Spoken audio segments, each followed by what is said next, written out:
It's so quiet this morning.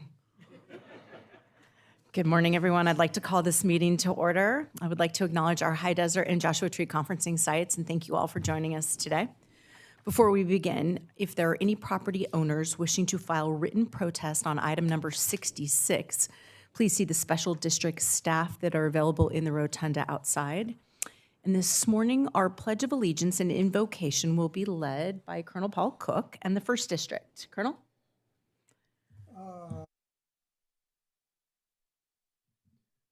There it is.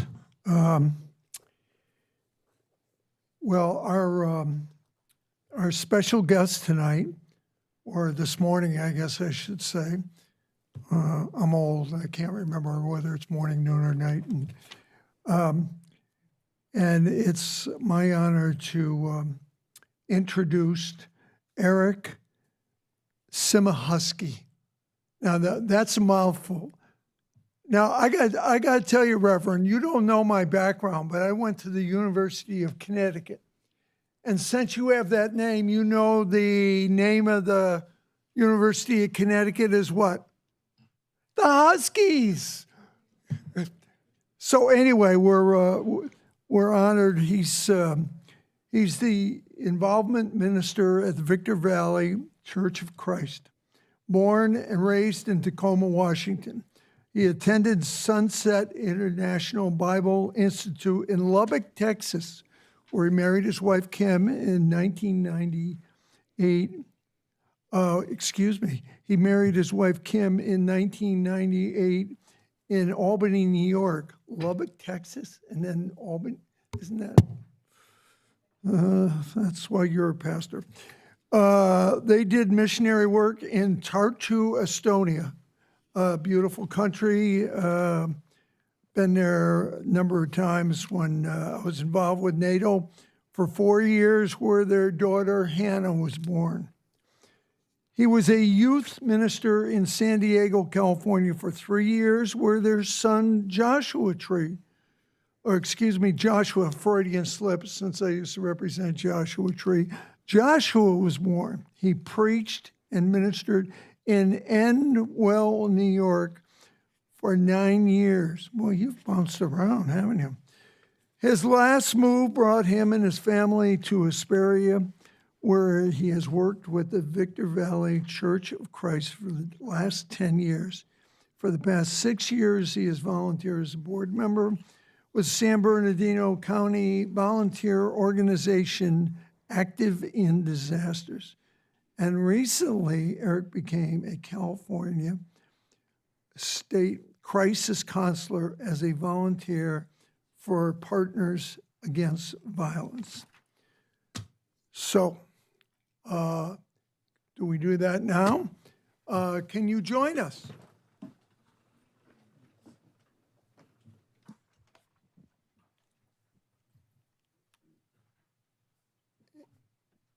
Good morning. I'd like to thank the Board of Supervisors for the invitation today. If you'd all bow with me as I lead us in prayer. Father in heaven, my Lord Jesus Christ, thank you so much for this beautiful place that you've given us to live. From the mountaintops through the high desert, all the way down into the plains. Just gorgeous. Thank you so much. We pray that as the spring continues, even into the summer, you remember us and send us rain. Father, we also thank you for the diverse people that we live among. So many people, so many different backgrounds, so many different languages, so many different faiths, even those who don't claim a faith.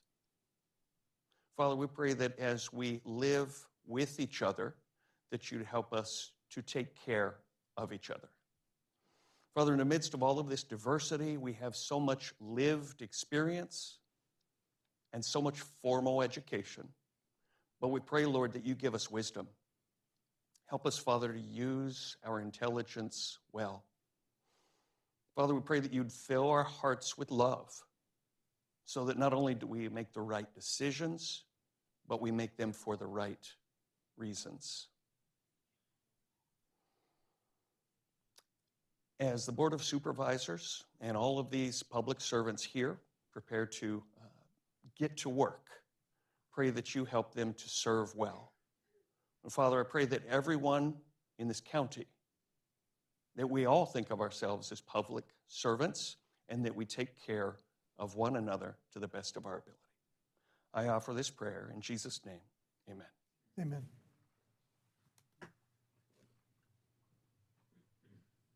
I pledge allegiance to the flag of the United States of America and to the republic for which it stands, one nation, under God, indivisible, with liberty and justice for all. Thank you very much. We will now move on to our memorial adjournments. Vice Chair Baca? Thank you, Madam Chair. I do have one memorial adjournment. Today, I ask we adjourn in memory of Janet Marie Story of Rialto, who was born in West Covina. She attended Rio Hondo Prep Middle School and High School, where she met her future husband, Mike Story, who was a longtime city manager for the city of Rialto. They were married in 1978.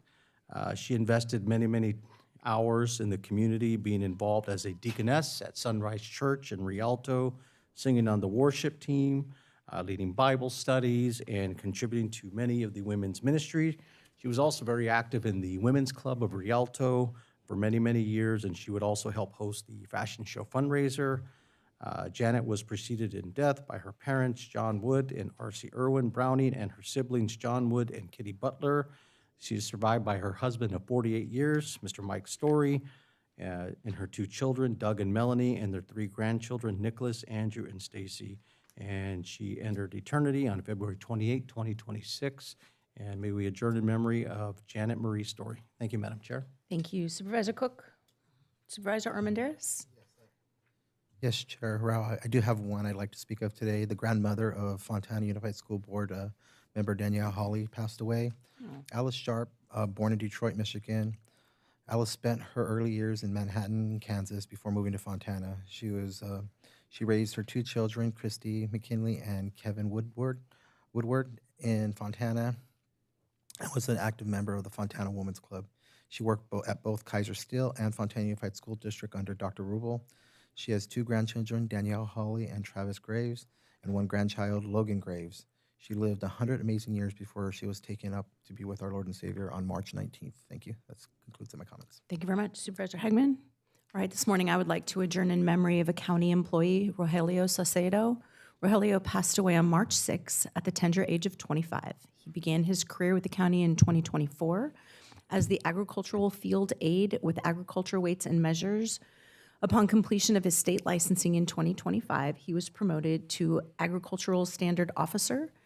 Not only was he a dedicated county employee, but he was also a devoted son, brother, and friend to all who knew him. We are keeping his family and friends in our prayers during this difficult time. We do not have any special presentations today, so we will move on for reports from County Council. Thank you, Madam Chair. I have two items to report.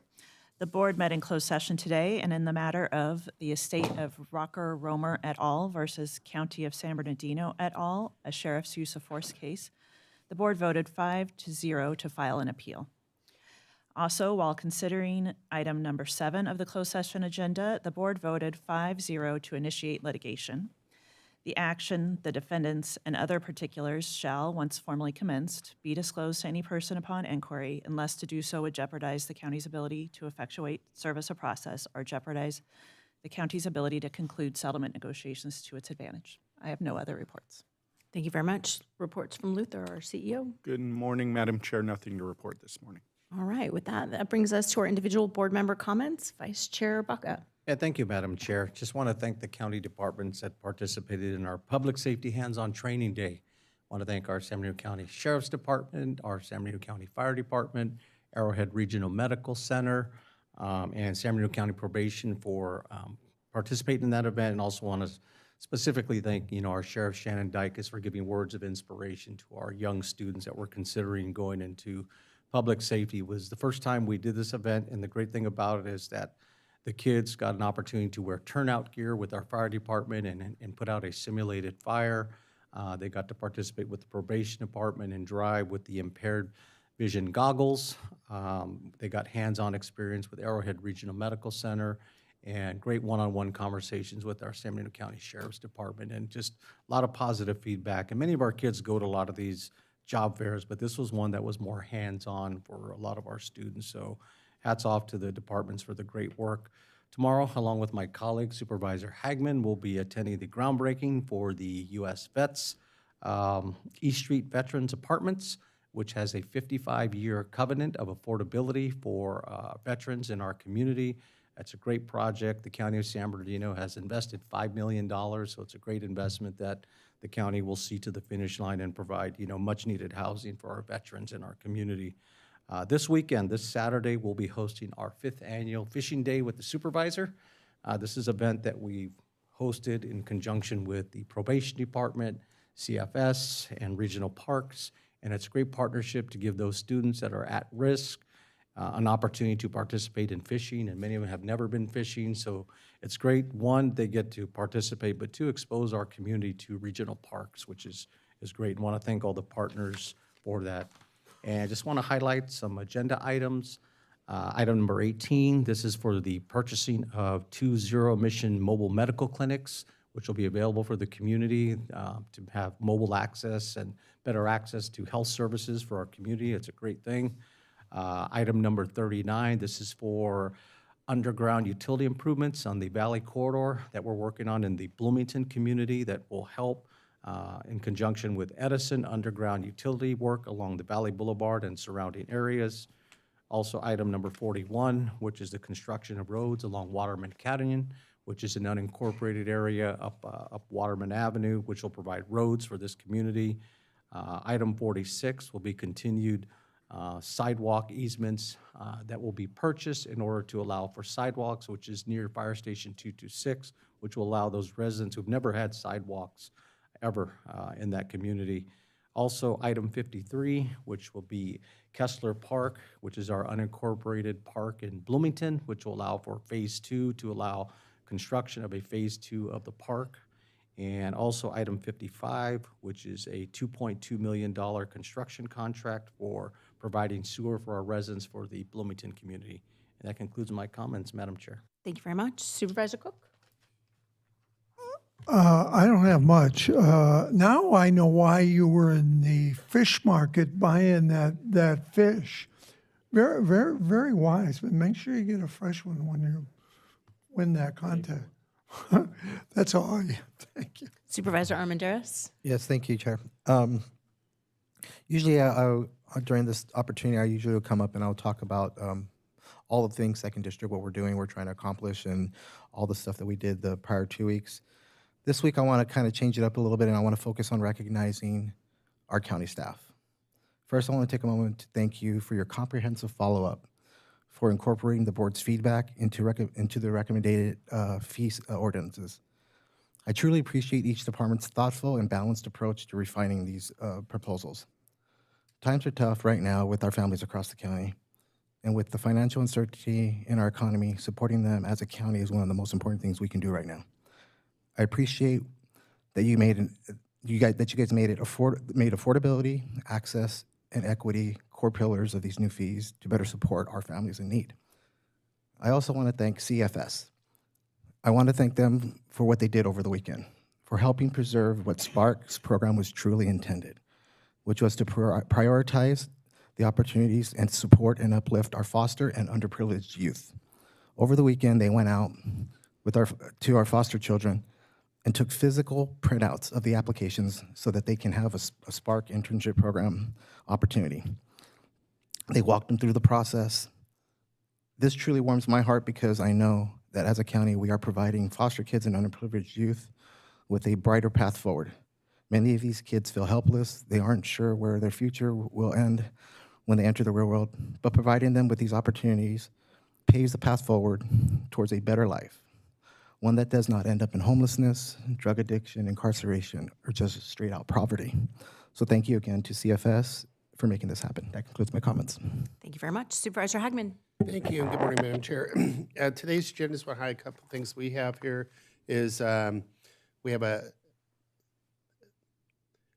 includes honoring Ben Montgomery because he's our city manager after 20 years at the city of Chino Hills. He's retiring. And also item number 5 is a $50,000 grant to Foothill Family Shelter to support housing and community stabilization services. Item 18 is revenue agreement with South Coast AMD, as my vice chair mentioned. That really is going to be really nice for the medical clinics for AMC. And then item 27 is accepting 10,000 community development block grant funding from the city of Chino Hills to offset staffing costs associated with the program to address literacy. I just want a couple highlights on Ontario International Airport. Recently won the award for the best community engagement initiative for his unique partnership with Brewery X in creating Come Fly With Me craft beer collection. And the airport also recently, once again, was honored from the Airports Council International as being among the world's best airports for customer experience. And then recently I was able to provide a district update to the Upland Rotary Club and attended the Chino Valley Salute to Public Safety. Tonight is also Upland State of the City. I think you going there too, Joe? Yeah, we'll both be there tonight. And this Friday, my office will be holding another spade and neuter and vaccine event.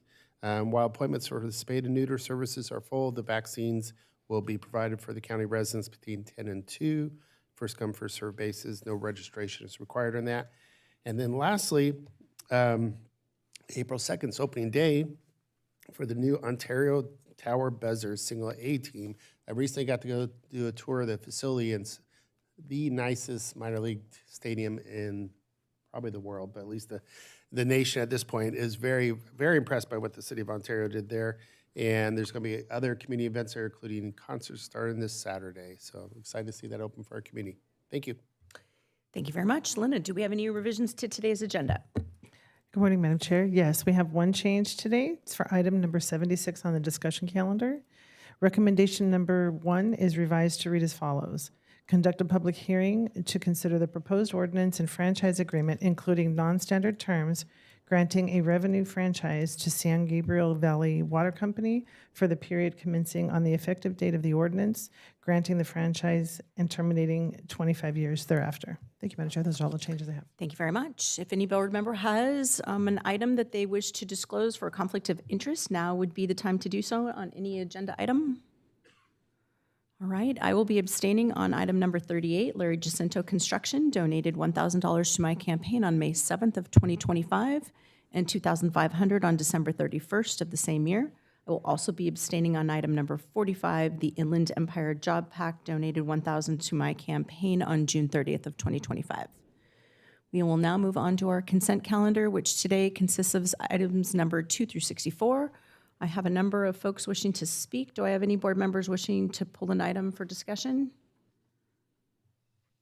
All right, seeing none, we're going to move on to public comment. First up, we have Larry Cermak, followed by Carlo, and then Andrea Myers.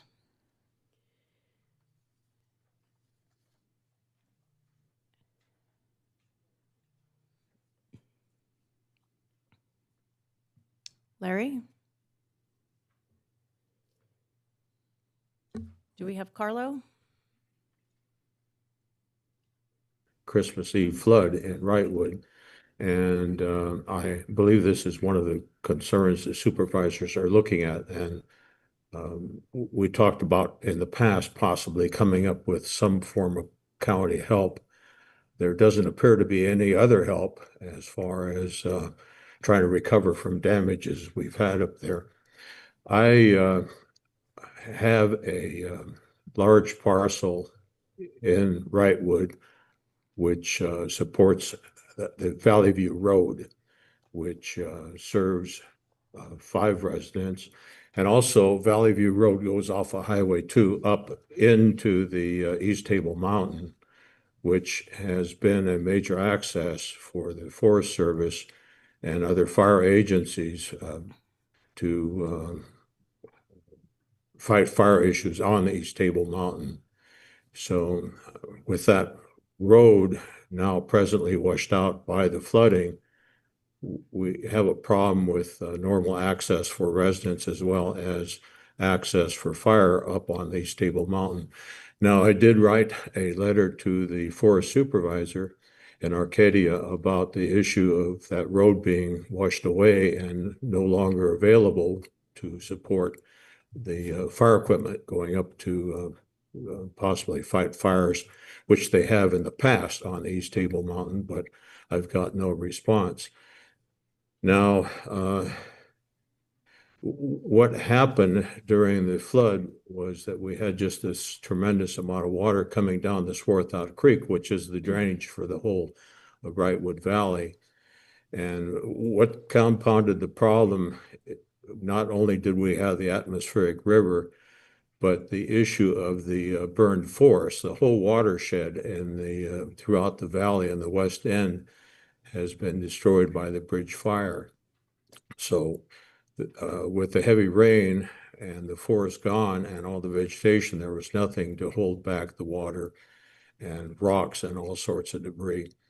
And Valley View Road is on a big portion of the property that I own.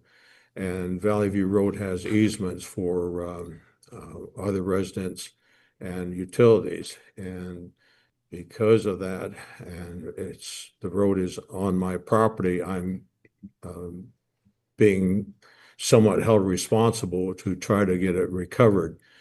But it's a real problem because the culvert's destroyed, and a big part of the road going up the hill. Now, so far, I've been able to work with a contractor that is removing debris from other private property there in Wrightwood and hauling it and trying That's to time. build up the roadside. Thank you, sir. Our next three speakers are signed up to speak on item 23. They are Carlo, Andrea Myers, and then Amethyst Yates. And I will ask that you please keep your comments to the amendment for contract for clinical licensing for the supervision program.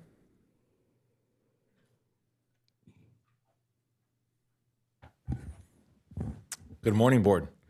How's everyone doing today? Let me introduce myself for those that don't know me. I'm a 13-year special operations veteran.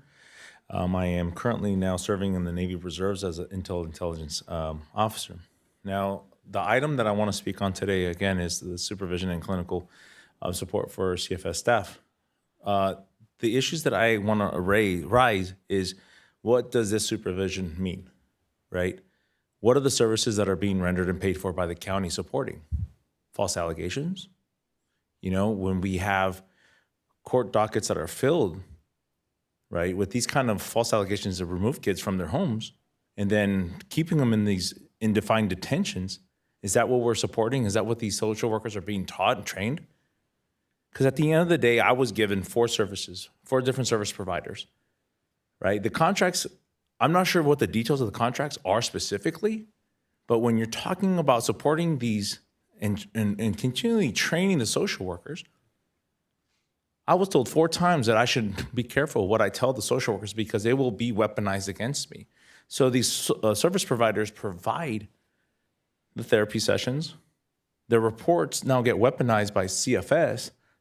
These providers are in compliance, but yet do not reflect what the recommendations are when they turn them into court. So as we're talking about further supporting the mission of protecting children, it just seems it's the wild, wild west back here. Now, thank God I got my kids back, but at this point, well, I didn't get my kids back because they gave the abuser who sprayed my kids with oven cleaner in their face 100% custody.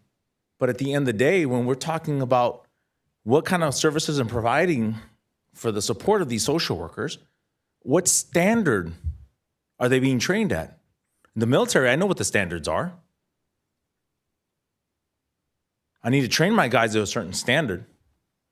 My brothers right here with the flag on their chest can tell you what standard they're trying to rise to, but there's too many false allegations and so much acts of corruption going on at CFS that I don't even know what the standard is.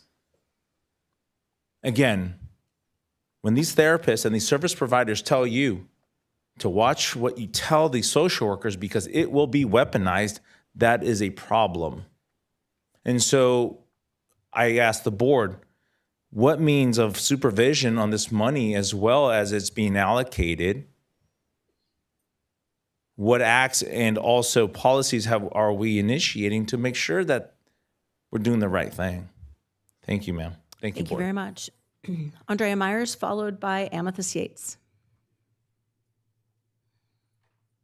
Good morning. My name's Andrea. I'm also speaking on item number 23. I was also wondering something similar to Carlo, being that there's $500,000 at stake here, and this is just for 6 of these service providers that are providing clinical supervision. I'm just wondering like how that happens and when that happens. Just some more details. There's no oversight, and when is the, you know, they've already identified within their own documentation that there was an issue, right? So there's like contract ambiguity, there's billing indiscrepancies, right? Or billing discrepancies that's only caught after the fact. So like what oversight mechanism is present to address these issues before that discrepancy happens? You know, we're spending a lot of money, and like I said, that's only 6 contract providers, so that's what, about $80,000 of, you know, $80,000 roughly for each of them, and that's just for clinical supervision training. So the public, we're just requesting more documentation. We're requesting transparency on where that is and where those public funds are going, how the, you know, how that's getting divvied up and what actually is entailed in this training. Okay, thank you. Thank you very much. Amethyst Yates.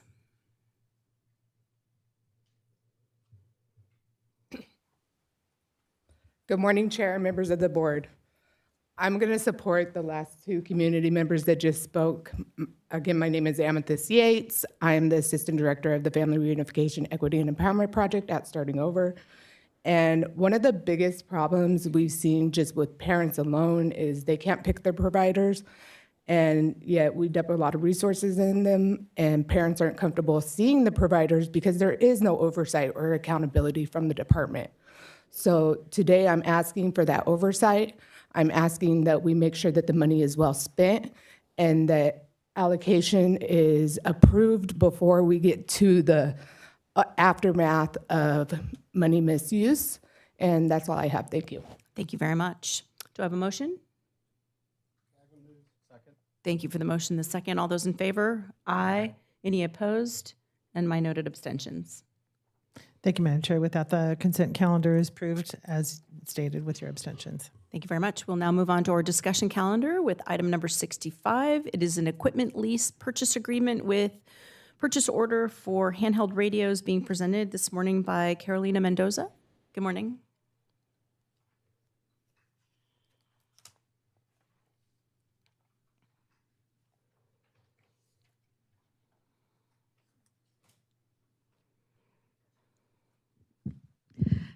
Good morning, Madam Chair, members of the board. My name is Carolina Mendoza. A little bit closer to the mic. My name is Carolina Mendoza, Chief Deputy Director for the Sheriff's Department. Here with me is also Deputy Chief Eddie Bachman.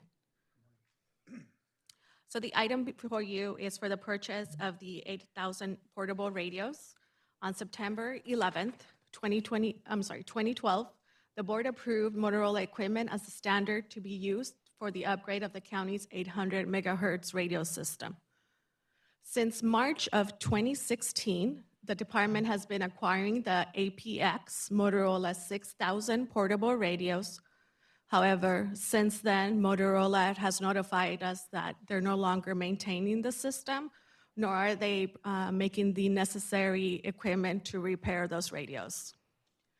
The item before you is a request for an approval of a lease purchase of 2,000 Motorola APX 8000 radios for a total cost of $17.9 million, of which 17.2 goes towards the principal and 719,000 will be towards interest. There will be 3 equal payments of a little under $6 million, the first one being April of this year, and it will be funded by the Asset Replacement Fund. Any questions? None that I see. And I do not believe we have any requests to speak on this item. I do have a question before we move on. And I talked to the sheriff about this. You know me, I like my technology, and just wondering, at some point in the future, do you see us moving to, because I know some of the fire agencies outside our county are moving to Starlink and other satellite-based versus the radio towers. And I understand that Motorola pretty much has the entire niche on this market, and that's the only game in town. But do you see us ever moving to that? Because I know even with the expansion radio system we have, there's still spots out in our county that we don't get line of sight to. We have radio communications going down. That will be a county department. We rely on county ITD and their direction and follow suit. Yeah, but as far as the technology moving, have you guys explored that at all? Not at this moment, no. Thanks. Second. Thank you, Vice Chair, for the motion, and the second, Supervisor Hagman. All those in favor? Aye. Any opposed? Any abstentions? Thank you, Madam Chair. With that, item number 65 passes. Thank you very much. unanimously. I'm now going to go out of order, and I'm going to take item number 67 next. Thank you, Noel.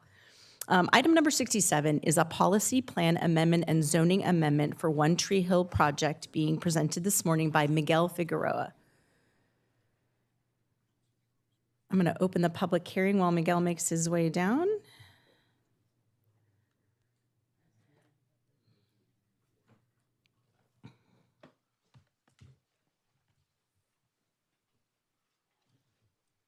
Good morning, gentlemen. Morning.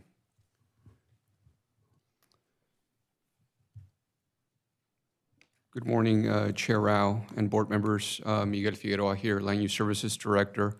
By my side is Paul Gonzalez, Planning Chief. Before you, we have a presentation for a policy plan amendment and a zoning amendment for the One Tree Hill project. The One Tree Hill project is located on approximately 40 acres within the community of Joshua Tree. The Planning Commission reviewed the project on October 23rd, 2025, and recommended approval. The project consists of 3 components: a negative declaration pursuant to CEQA, a policy plan amendment for a split designation of medium-density residential from 33 to 24 acres, and commercial from 7 to 16 acres on the 40-acre site. A zoning amendment for a split designation of multiple residential from 33 to 24 acres and general commercial sign program from 7 to 16 acres of the aforementioned proposed site. The project site is located in the desert region within the community area of Joshua Tree. This vicinity map shows the project site is located at the northwest corner of 29 Palms Highway and Sunset Road. The project site consists of 2 land use categories. Currently, the project has 33 acres of medium-density residential and 7 acres of commercial. The request is to maintain the land use categories and modify the acreage to 24 acres of medium-density residential and 16 acres of commercial. The project site also contains 2 zoning designations. Currently, the project has 33 acres multiple residential and 7 acres of general commercial sign program, as previously shared. As you will note in this slide, the request is to maintain the zoning designation and modify the acreage to 24 acres of multiple residential and 16 acres of general commercial sign program. I do want to point out that per the development code analysis and project consistency work performed by staff, this project is consistent with our countywide policy plan, specifically policy LU 2.1, compatibility with existing uses. As it relates to our CEQA compliance work, I do want to share that the initial study and negative declaration was prepared and circulated to meet the CEQA mandated 30-day public review and comment period. I would like to point out that no comments were received. No significant environmental impacts were identified and mitigation measures were not required for this project. For public notices and public comments, on September 27th, 2024, 165 project notices were mailed. At that time, no comments were received. From April 16th through May 16th of 2025, the initial study negative declaration was posted to Sequanet. From June 16th through July 16th, 2025, 172 notice of availability, notice of intent notices were mailed, including interested parties. 4 comments were received in opposition. As it relates to the public hearing notice, on October 3rd, 2025, 184 public hearing notices were mailed, including interested parties. No comments were received. I do want to point out that by my side is, again, Planning Chief Paul Gonzalez, and he will be sharing with you commentary on comments received within the past 24 hours. Good morning, Chair, County Supervisors, Paul Gonzalez. Thank you for the introduction, Miguel.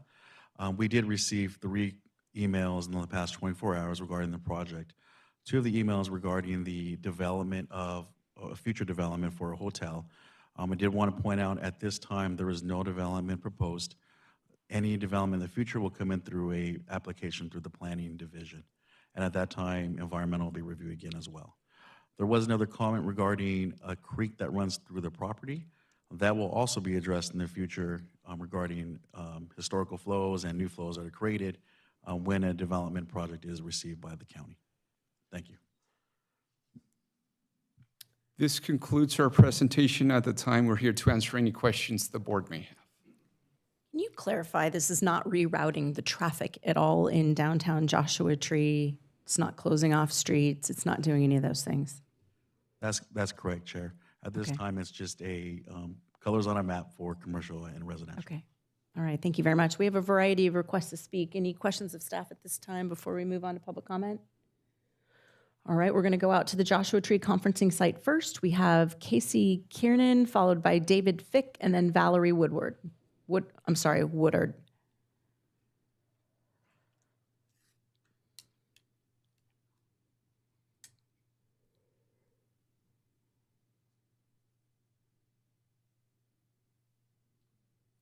Why people come to Joshua Tree.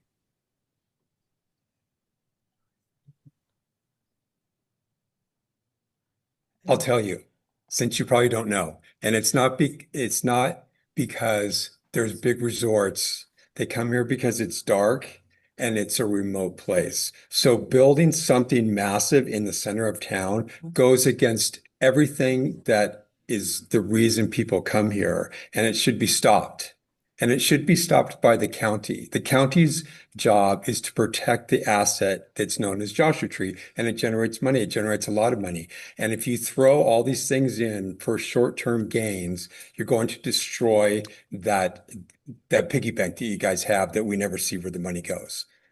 So why are you guys doing this? If you're talking about building dense pack residential or properties, look at Sage Estates. That was approved. It was approved like 10 years ago. It's sitting there empty because no one will build on it. No one will buy it. So San Bernardino County Supervisors, please protect Joshua Tree. Show us that. Show us that you can protect Joshua Tree. Thank you. Thank you very much. David Fick, followed by Valerie Woodard, and then Bonnie Hawthorne.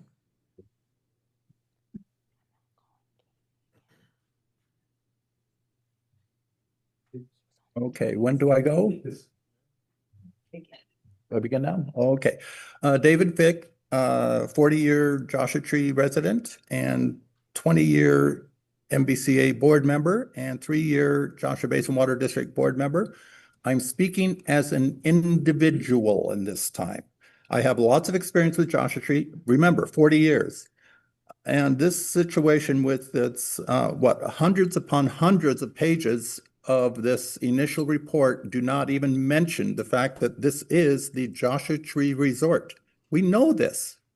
Why you're trying to do this? This is a rather deceitful complicity with the proponent, One Tree Hill, and the county. As far as the stormwaters, Joshua Tree Creek is known to inundate downtown Joshua Tree and west of downtown Joshua Tree by about 800 or 900 feet. And a lot of water goes directly east on Highway 62. If this project goes forward the way it is, it'll be like a bow of a ship. It'll be dividing the waters of Joshua Tree Resort and focusing and the channel to Joshua Basin Water District's administration office and directly east on Highway 62 to downtown Joshua Tree. As far as noticing goes, I don't know where you're getting these figures. The Joshua Basin Water District has not been given notice of this project or this hearing today. They are a public agency. They are downstream of the waters directed towards it. And they're also within 1,320 feet because you're supposed to notify every parcel within 1,320 feet if it's over 20 acres. This is a deceitful situation. And I'm aware that this is Terra Nova. I've battled Terra Nova for 18 years. Terra Nova is a CEQA consultant to 29 Palms, City of 29 Palms. So they know about CEQA, and they know that if they do piecemeal stuff in CEQA, it will be countered in court because you're supposed to approve it all at once. Joshua Tree does not need this project. It's way out of character with what Joshua Tree is there right now, and it's very disappointing.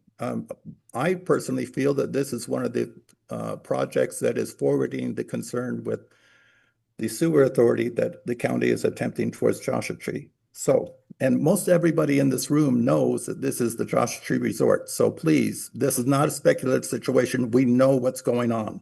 Thank you. Thank you. Valerie Woodard, followed by Bonnie Hawthorne, and then we'll bring it back here in chambers for Levon Kazarian.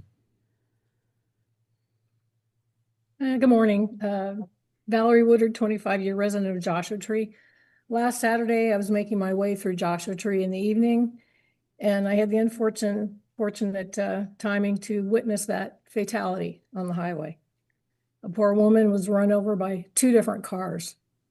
Downtown Joshua Tree and Highway 62 is a complete hazard. There's constant speeding, jaywalking. I mean, you're basically taking your life in your hands every time you travel this road. This project propose to rezone and approve this ill-fated project will only add to this issue of unsafety. I feel that until you guys in the office there can focus in on infrastructure and safety of this area, you would be negligent in your duties to protect the people. Maybe a walking downtown would be a good idea, 1 mile or so from the post office to Sunset, or even a speed reduction at the least. 29 Palms in their downtown area, their speed is 25. They've got some lighted crosswalks. In my opinion, you guys are not putting the people first or safety of the area. You're only concerned about profits. Put people first over profits. That's your job. Thank you. Thank you very much. Bonnie Hawthorne, followed by, was that Bonnie?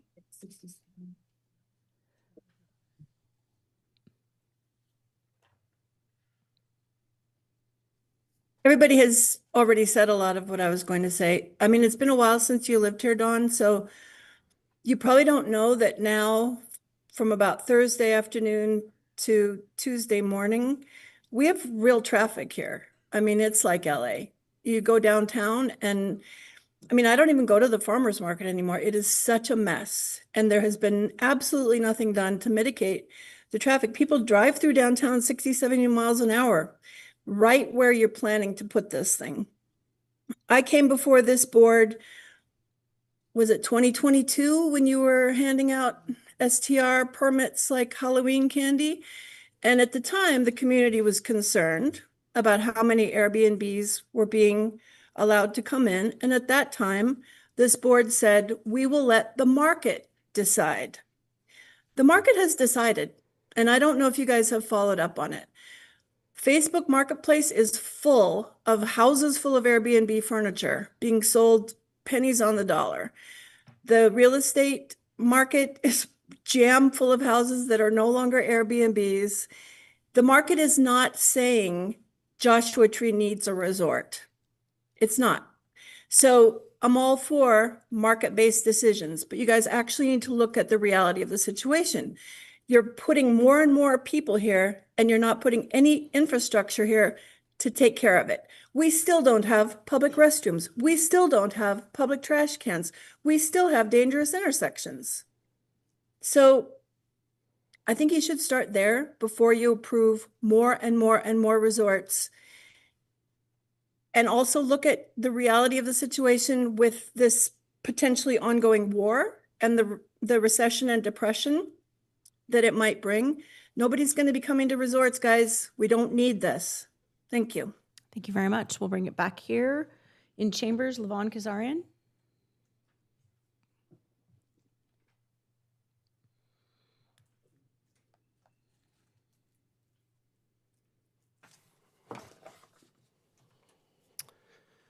Good morning, Supervisors, Chair Rao. My name is Levon Kazarian. I own a restaurant in downtown Joshua Tree, which is actually kitty corner from this parcel.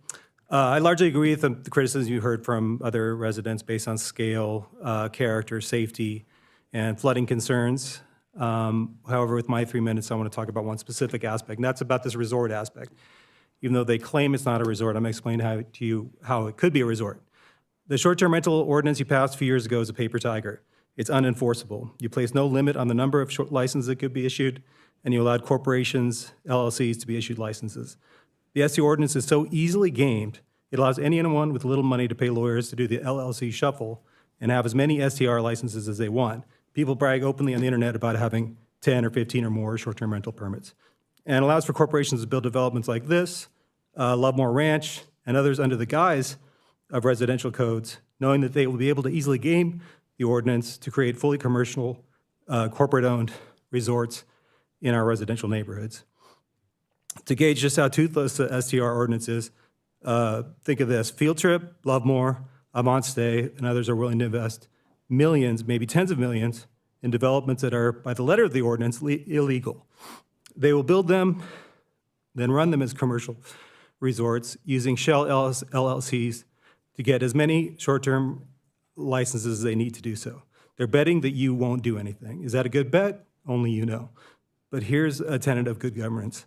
Don't pass laws that you cannot enforce. Despite the best efforts of your land use services staff, they're not able to prevent projects and practices that are obviously illegal, but through bad faith manipulation can pass muster under the existing ordinance. The STR ordinance needs to be reformed. The project at hand makes no sense as a residential development. As you heard, the real estate market is depressed, prices are dropping. You can find lots of recently renovated, better located properties to buy. So if this project doesn't pencil out as a straight residential development, why push so hard to build it? Because it does pencil out as a full-service commercial resort with boutique strat services. They're going to get you guys to approve the residential build and game the ineffectual short-term rental license to create a luxury resort that has no actual residents. Think this is crazy? Right now, as we speak today, there is a de facto corporate boutique commercial hotel operating in one of our residential neighborhoods. It's called Panorama Vistas, and not only is the owner Field Trip not afraid of code enforcement, they openly brag in national magazines about hosting weddings, photo shoots, group activities, and other things specifically prohibited in the ordinance. Why can't this be stopped? It's long past time to reform the short-term rental ordinance to prevent this kind of abuse. That's time. If this is a commercial project, then let me just. Thank you very much. Any board member comments or questions about the zone change at this time? No, I'll close the public hearing. Do I have a motion? Second. Thank you for the motion, Supervisor Hagman, and the second, Vice Chair Baca. All those in favor? Aye. Any opposed? Any abstentions? Paul, were you affirmative? Okay. Thank you. Thank you, Madam Chair. With that, item number 67 passes unanimously. Thank you very much. With that, we will go back to item number 66. It is a public hearing on proposed increase to property-related service charges for various county service area road districts being presented by Noel Castillo. Before I open the public hearing, do we have any property owners or persons registered to vote in the county service area who wish to file written protest? If so, they must do so now with the clerk of the board. All right, I will open up the public hearing and turn it over to Noel. Good morning, Chair Rao, board members. Once again, Noel Castillo, Public Works Director, and I'm here to give you a brief overview of the proposed increase to the property-related service charges for several of the CSA 70 dirt road zones. Next slide. Between 1984 and 1991, property owners requested the formation of these road zones to support maintenance and grading of about 430 miles of dirt roads in the Landers area. The annual percentage charges set at $15 to $35 have never been adjusted for inflation since their formation. A recent 2025 department review found that these fixed fees no longer cover the cost of maintaining the dirt roads. As a result, routine grading has already been suspended in several of the zones due to lack of adequate funding. The proposed changes are solely to support operations and maintenance, no capital projects. Next slide. To address these shortfalls, we propose the updated annual per parcel charges, as you see on the screen. Included with these adjustments are annual inflationary increases of up to 3%. Next slide. There is no allocation for loans of capital improvements. This is strictly about sustaining day-to-day maintenance activities. These adjustments are designed to restore sustainable maintenance levels and ensure continuous service for each of these communities. The road districts are within the Landers areas, as you can see. And we're currently on slide 4. As required by Proposition 218, if a majority protest is received, the increase cannot proceed, and the zone would begin dissolution, shifting road maintenance responsibility back to the property owners. If no majority protest is received, the board may authorize a mail ballot election with the earliest possible date being May 8th, 2026. An independent provider would conduct the election, and a majority yes vote from the property owners would be required for the new rates to take effect. We recognize that the road maintenance affects daily access, safety, and quality of life for the residents in the areas. Your participation today, whether through suggestions, comments, or formal protests, is vital as part of the process, and we appreciate your participation. Next slide. This concludes my presentation. I'm happy to answer any questions you may have. Thank you, Noel, for that presentation. And before we give the board members the opportunity to deliberate, we have some members of the public wishing to speak on this item. We have 2 members from the Joshua Tree site. We'll start with Elia Duval and then Jose Martinez.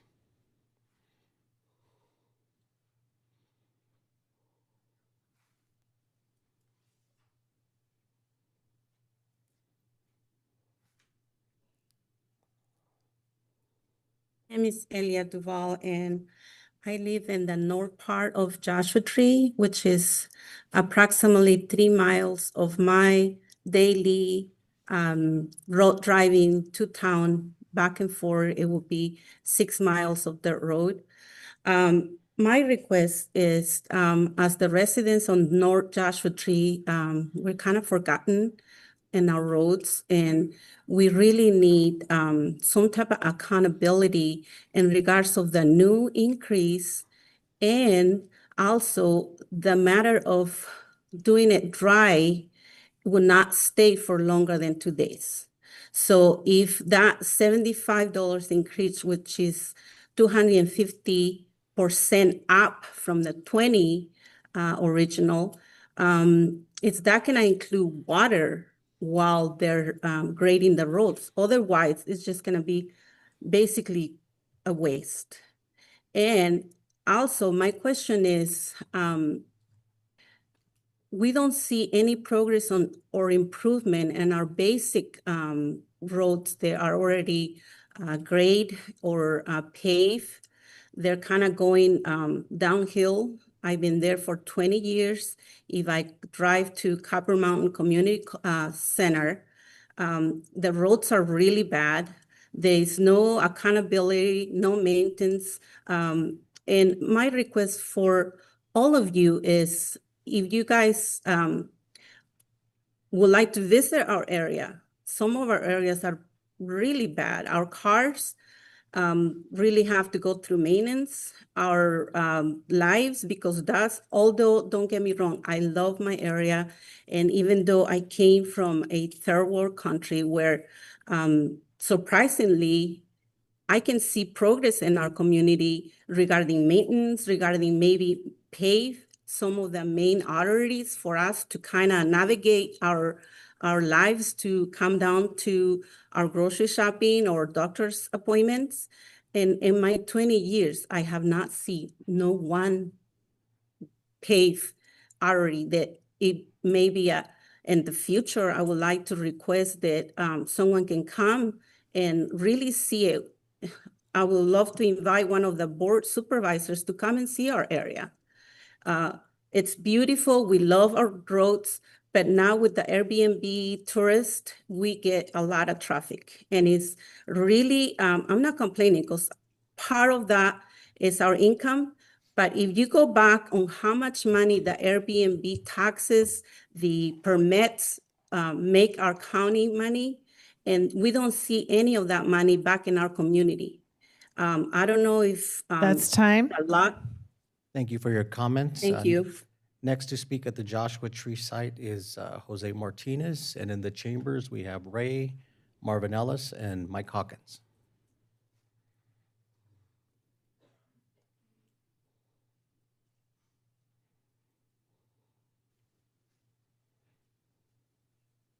Good morning, supervisors. Good morning, Supervisor Rowe. You're our supervisor here in the 3rd District, and to Supervisor Joe Baca. I know you from years ago as a realtor, know your father, knew you, played golf with you. So I want to say hello to all of you first before I ask you to please consider what's going on in our area. As a resident of 38 years here in Flamingo Heights, the area has grown dramatically, but what hasn't grown is the fact that our roads have not been maintained. Over the last 2 years, they've been, for a better word, getting progressively worse. And the issues now have again gone to that we're asking you to consider us and look at grading our properties. We need grading, we need maintenance at the 1st degree. Joe, you need to come out, all the supervisors, you need to come out to the community and look at it and see what we have. The issues are not only for the community, for those to come to visit our community, our lovely community, but also the value now in our properties. When the roads are this way and not maintained, it destroys and disturbs value. Also, it disturbs issues for health maintenance. Fire departments can't get in, police can't get in, ambulance can't get in, we can't get in. So it's a difficult issue. I'm in Flamingo Heights, and I'm one of the representatives of our area, along with our family members and neighbors there in Landers and in Johnson Valley. We all are pleading with you to look and have this issue resolved. We have no problem with the rate increase. If you put it to the vote, you're going to find out that we're willing to pay for this increase. We're aware of the lack of funds, and we're just asking that you look at us. And we know we're in the distance of the county, but Joe, Supervisor Rowe, and all the supervisors, please look at what the issue is today. We need the roads to be maintained. We're ready to pay the amount that is required. I thank you for your time, and I thank you for allowing me to speak. My name's Jose R. Martinez, Realtor. Thank you, Jose. That concludes our comments at the Joshua Tree site. Now we have Ray, and then Marvin, and then Mike Hawkins. My name is Ray Pessa. Been in Yucca Valley for 48 years. Our family has enjoyed a recreational cabin of 5 acres in Landers since '59. And when the special district was formed and graders started coming out, maybe it wasn't a good operator. I don't know, but they destroyed the roads. And so I went to the people in Section 13, and we made a petition and came down here and presented it to Tim Millington, who was the regional manager of Special Districts Land Services at the time. And he looked it over and agreed and allowed for the grading service to be discontinued on the 2 roads that are in effect. Now, some people have talked about diversity, and just because it's all desert doesn't mean it's not diverse. I understand it's very diverse, depending on a lot of things, the need of the people, where you came from, where you're going to, what your special interests are. So the stopping of the grading on our roads was done in 1984. No, I'm sorry, was done in 2007. So for 9 years, we haven't received any grading there, and we're maintaining the roads ourselves as the agreement with Tim Millington, and everything is fine. That's fine for us in Section 13, and in fact, Section 14 and 18 is added to that zone, and I don't know why, because there's no residents in those areas. So what I'm saying is, for us and our community, this isn't going to solve the problem. It's not going to solve the problem for anybody, because these are not county roads. These are private property roads, and like the other speaker said, they pay for them in your property tax amount, which was nothing. So when I talked to Mr. Millington, I said, yes, no problem, we'll continue to pay the $20, but now it's going to go up, and this progressive 3% per year is going to be uncontrollable. So I just want to register myself as being opposed to increasing the price of the district. Thank you. Thank you. We have Marvin Ellis, then Mike Hawkins. Good morning, Supervisors. My name is Marvin Ellis. Bottom line up front, I am opposed to any increase in this area. Having said that, I am opposed to this because this is the first notification I've received on this project, was the letter to come to this meeting. Additionally, I would not be opposed to an increase because I know costs have risen. What I would be opposed to is an automatic increase annually. When you start looking at the state gas tax and look what that's done to us in the last decade, I see this road increase automatic being the same. So I would be opposed to that. I personally would like to ask that the supervisors have another town hall meeting for the residents, because most people that I spoke with were even unaware of this until I received this letter and I started asking the questions. Most people didn't know about it. There's a lot of questions that I would have to ask that this is obviously not the venue to do that. As far as what is covered, what is not covered, how does it impact asphalt roads versus dirt roads? There's just a myriad of questions that need to be asked. So I would ask that maybe before you make a decision on this, that we have another town hall meeting and allow residents, make sure that residents are informed, number one, and then give us the opportunity to ask the questions. And you might find that we may be okay with an increase, just not the never-ending increase. Thank you. Thank you. Mike Hawkins. Hello, Board. I'm Mike Hawkins from Yucca Valley. I'm against the proposed increase. 40 years ago, myself and another property owner in what became the northernmost part of District 15, the district, attended a meeting to consider its formation. I conveyed then that we were not interested in anyone grading the roads on our area, which was Section 13, Township 3 North, Range 5 East, but we were included nonetheless. Many property owners in our area are the same families who acquired their places through the Small Tract Act back in the 50s. It was they who built the roads, and we've maintained them for better than 70 years. Not the government, not the taxpayer. They are not county roads, they are ours. 19 years ago, we had to petition the district to stop work on our area because of problems it was causing.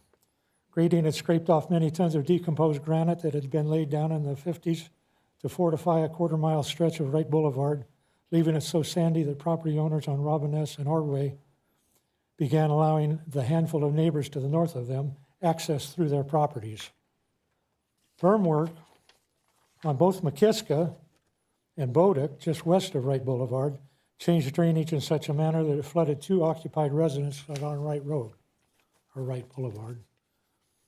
And when a resident on the north side of Touchstone decided to put a fence on his property line, never mind that it's the middle of the road, the grader simply moved the road over beyond the right-of-way provided by the opposite neighbor.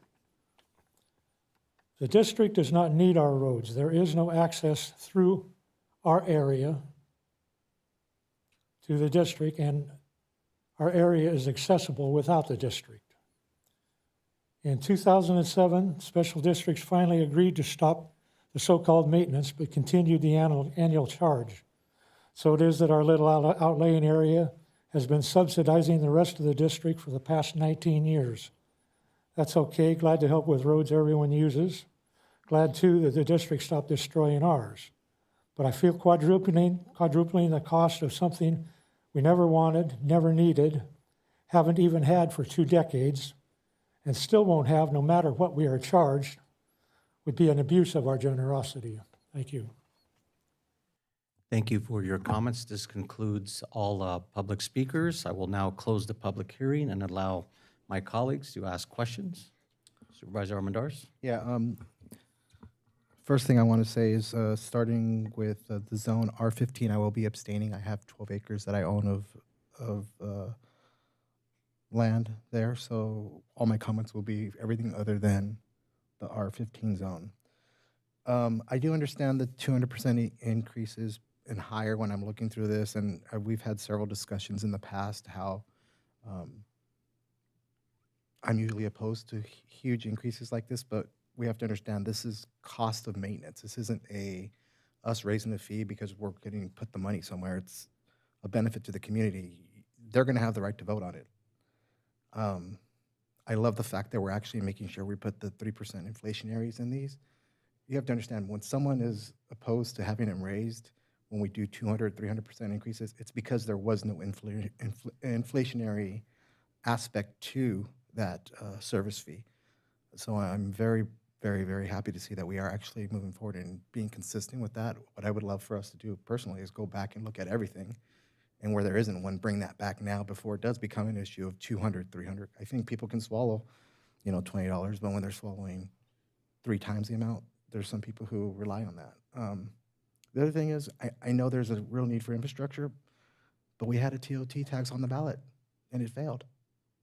And these are the issues that we need to get out to the community and let them know, like, this wasn't affecting you. This was to benefit you, because it wasn't us that it was charging those who are coming to our community and utilizing our services and not paying those taxes. If it comes back around, I would say encourage you guys to go out and actually support the TOT. That doesn't affect our residents. And that concludes my comments. Thank you, Supervisor Armendariz. Any other comments from my colleagues? None? I just want to thank Noel for the presentation and really trying to inform the public, because the other option, if this does not pass on a subsequent election, then this will be dissolved, right? So kind of if you can walk the public through, what would this look like if this zone was dissolved? Right, so as stated by some of the speakers, the community came together and came to the county asking for the district to be formed for us to take over the maintenance of the dirt roads. Again, when it was formed, we failed to put an inflationary adjustment.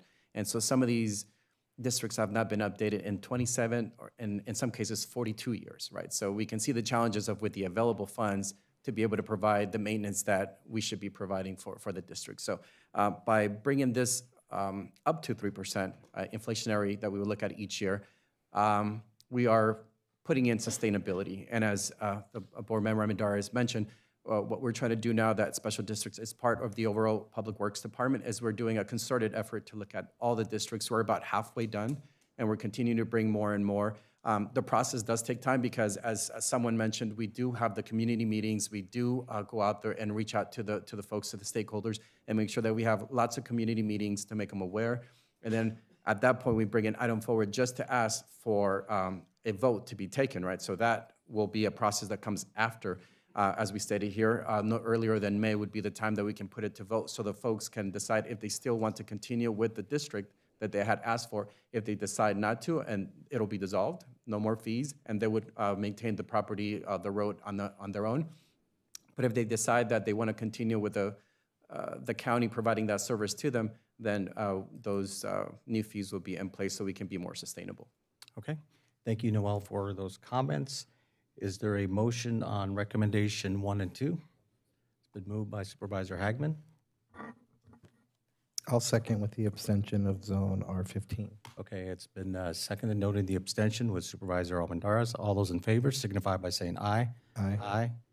Any opposed? Any abstentions? One opposition. Supervisor Cook? My name. Thank you. So Okay, if I want to I- ask the clerk to please tabulate the written protest to determine. Excuse me. I do have a question of clarity because if Yeah, I Cook was- is saying no, I was just going to clarify that. Thank you, there's Mr. only, Supervisor. on the R15, it can't move forward, correct? Sorry, I was conferring with the CEO. What was the question? So There was one item he abstained on. The question is, does that item stand alone, not pass, and the rest do?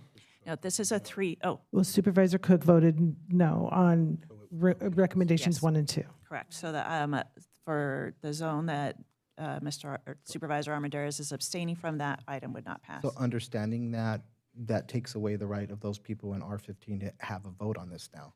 So they're not going to be able to vote on it. It's going to they're going to lose their rights. Is that correct? We would not be able to take a vote at this time. We can try to bring an item back at a later date. So for now, what most will happen with some of those districts is that if we don't have the available funds, we just suspend the services. We just don't have the ability to move forward. So the motion today will be all the items except for R15, right?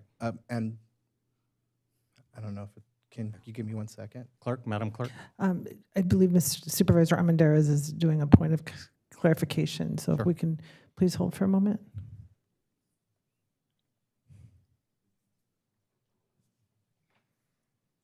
That would come back for subsequent, right? Could come back at another date for that item. Does it have to be date certain?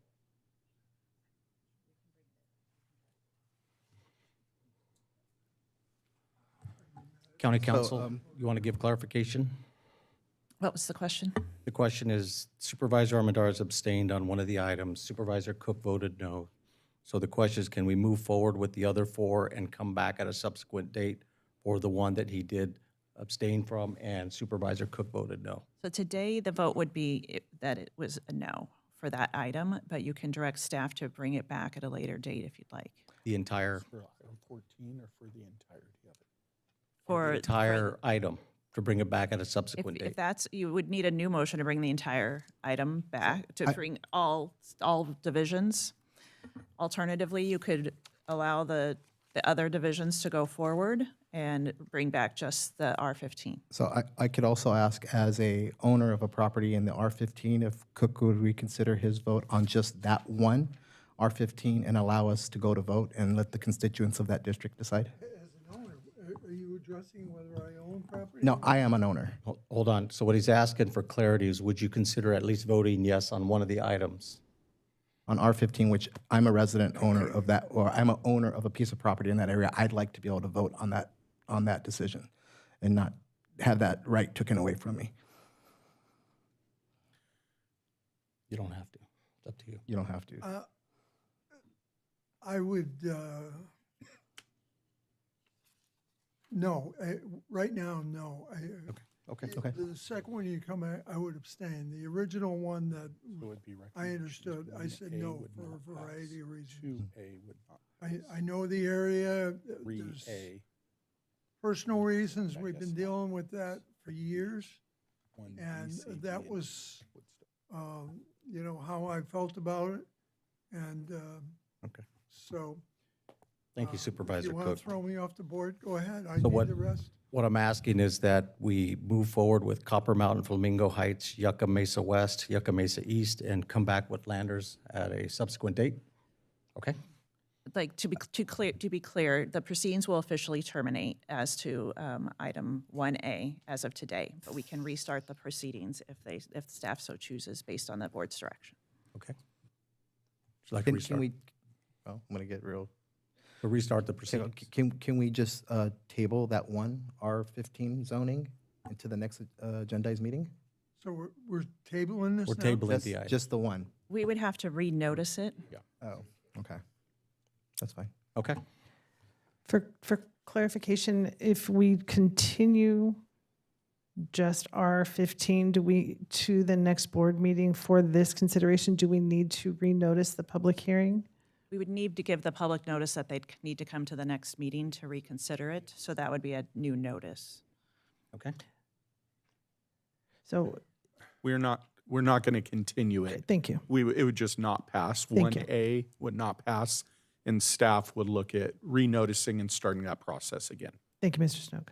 Okay, so if I have it correct, so on motion by Supervisor Hagman, seconded by Supervisor Armendariz, recommendations 1 and 2 minus R15 are approved with Supervisor Cook voting no Yes. on the remaining 4.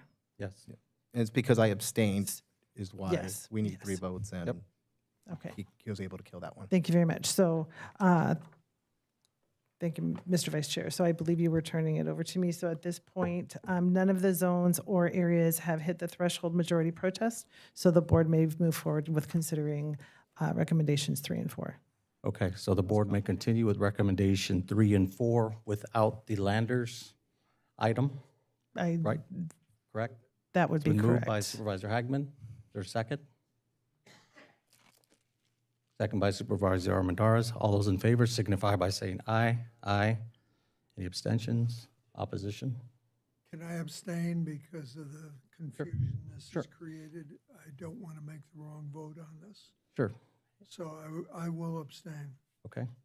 And abstained by Supervisor Cook. Right. Okay. Thank you, Mr. Vice Chair. So with that, recommendations 3 and 4 pass unanimously with Supervisor Cook abstaining,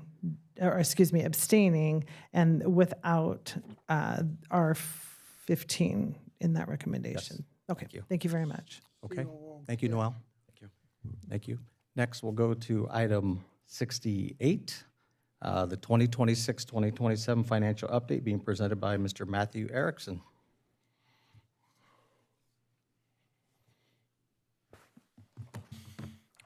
Good morning, Vice Chair Baca, members of the board, Matthew Erickson, Chief Financial Officer. I believe Luther's going to kick us off for this one. Yeah, thank you, Matthew, and thank you, Mr. Chair. So wanted to jump in if we'd please pull up the presentation. Thank you very much. Next slide, please. So this is our budget kickoff for 2026, 2027.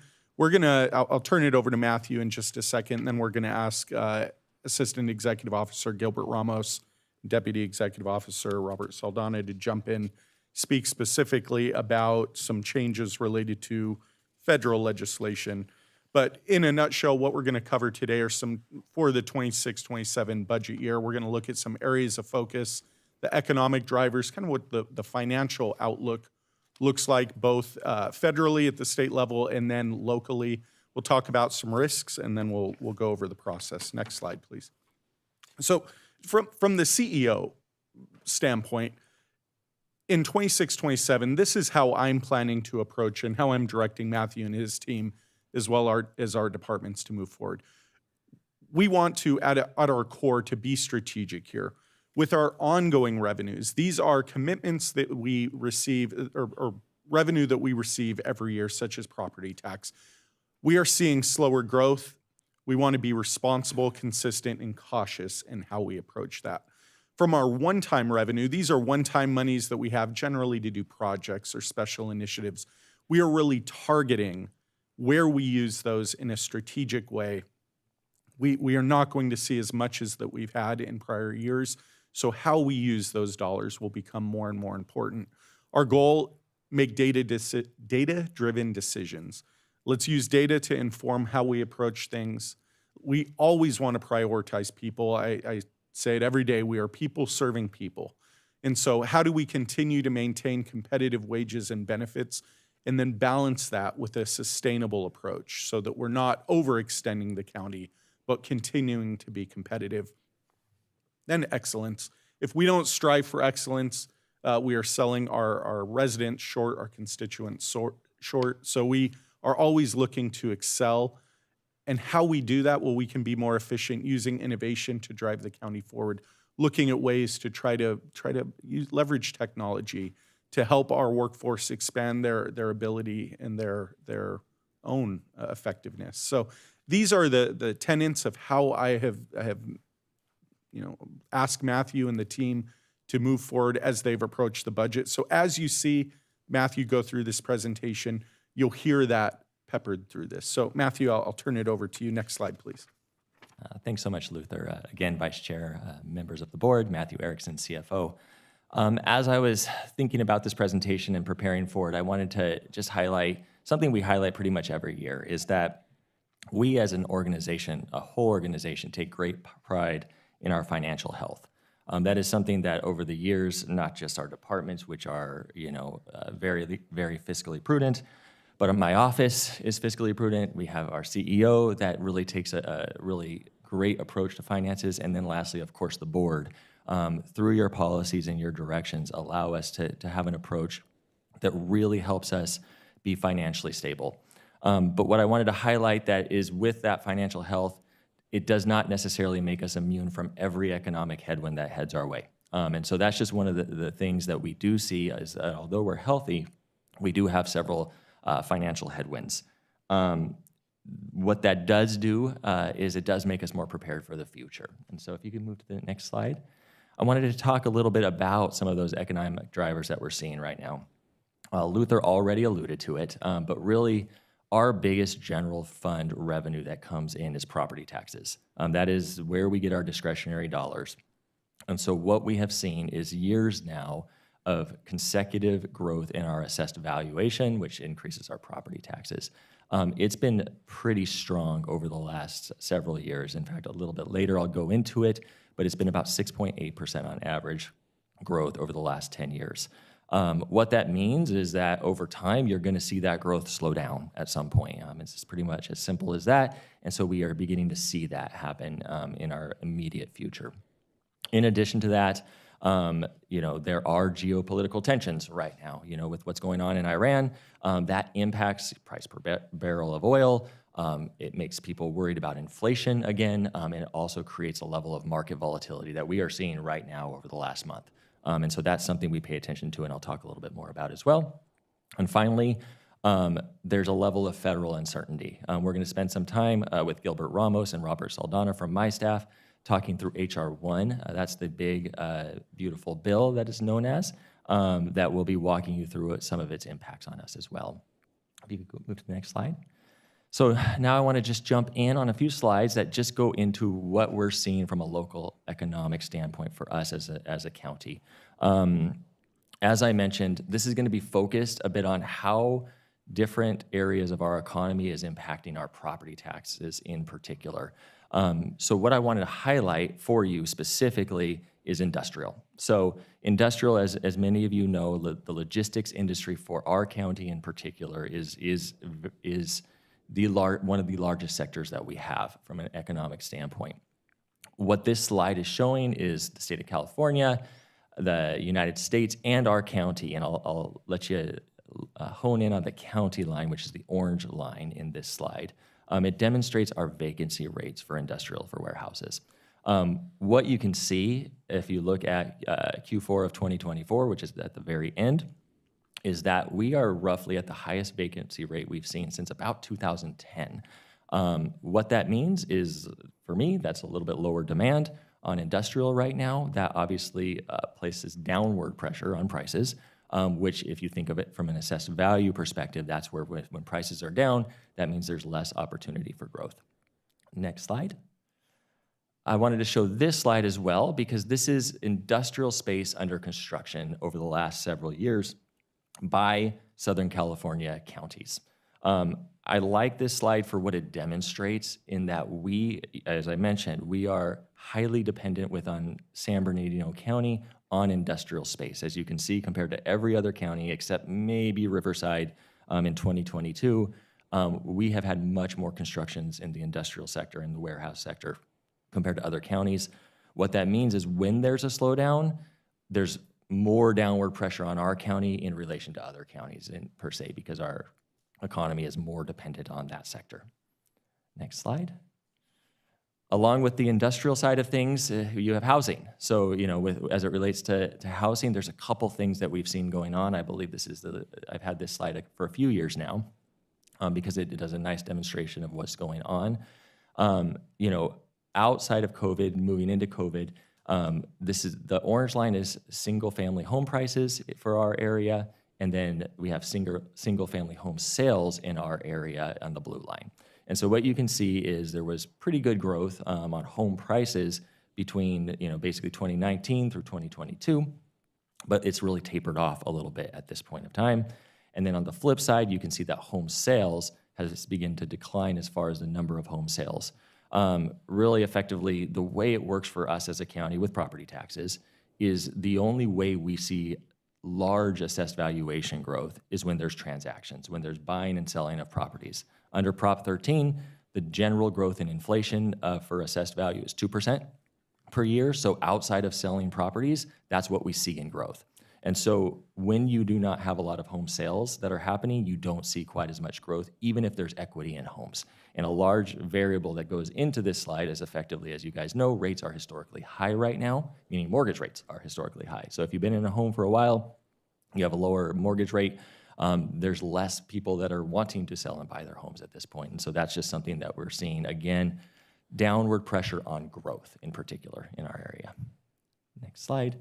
And then lastly, just job growth. So as you can see, outside of COVID year, this is really about the lowest job growth that we've seen in our area. We see that as highly aligned necessarily with the industrial sector as well. And we're seeing pressure on that area as well. And so go ahead and move to the next slide. With that, that's actually the portion that I had on just sort of the economic variables that we're seeing. I did want to jump into pension really quick and then lead it into questions on that section. So I talk about this a lot during these particular board meetings, is the pressure on our pension system. I'll talk a lot about the market and how the market impacts that, specifically the stock market. So I mentioned, earlier that we as a county are very fiscally prudent. We have a lot of financial health. We try to manage volatile type markets. Well, that's really the same with SB Sarah, our pension system. Our pension system on a comparative basis does not get as impacted by market volatility as much as other pension systems. They're really set up to try to reduce volatility in general, just so that we can hit what's called our 7.25% hurdle rate. That's effectively the earnings that we need to make every single year in order to adequately fund our pension system. And so our pension system works very hard to try to get that rate every single year. In the same way that we are trying to reduce volatility, it doesn't mean that they are immune either to market forces. And so when there's market volatility, when we see big reductions in the stock market as a whole, our pension system does get impacted by that, even if it's not as bad as others. And so I wanted to show you just a little bit about what that means. And so our goal is to try to hit 7.25% every year. So if, let's say, they make 6.25, that's literally for us the equivalent of a 1% loss. The way that works and gets made up in pensions is through additional employer contributions towards retirement. That's the way you basically have these defined benefits pensions that people have. So you've got to have the money to pay those pensions in the future. So if market earnings go down, it's the county as the employer that makes up that difference. And so what I wanted to show effectively is that for every 1% miss, the way it works is it's kind of smoothed out over years. So in the first year, we get hit with $0.5 million in new discretionary general fund costs for every 1% miss. But really more importantly is through a 5-year period, for every 1% miss, it's about $4 million of cost.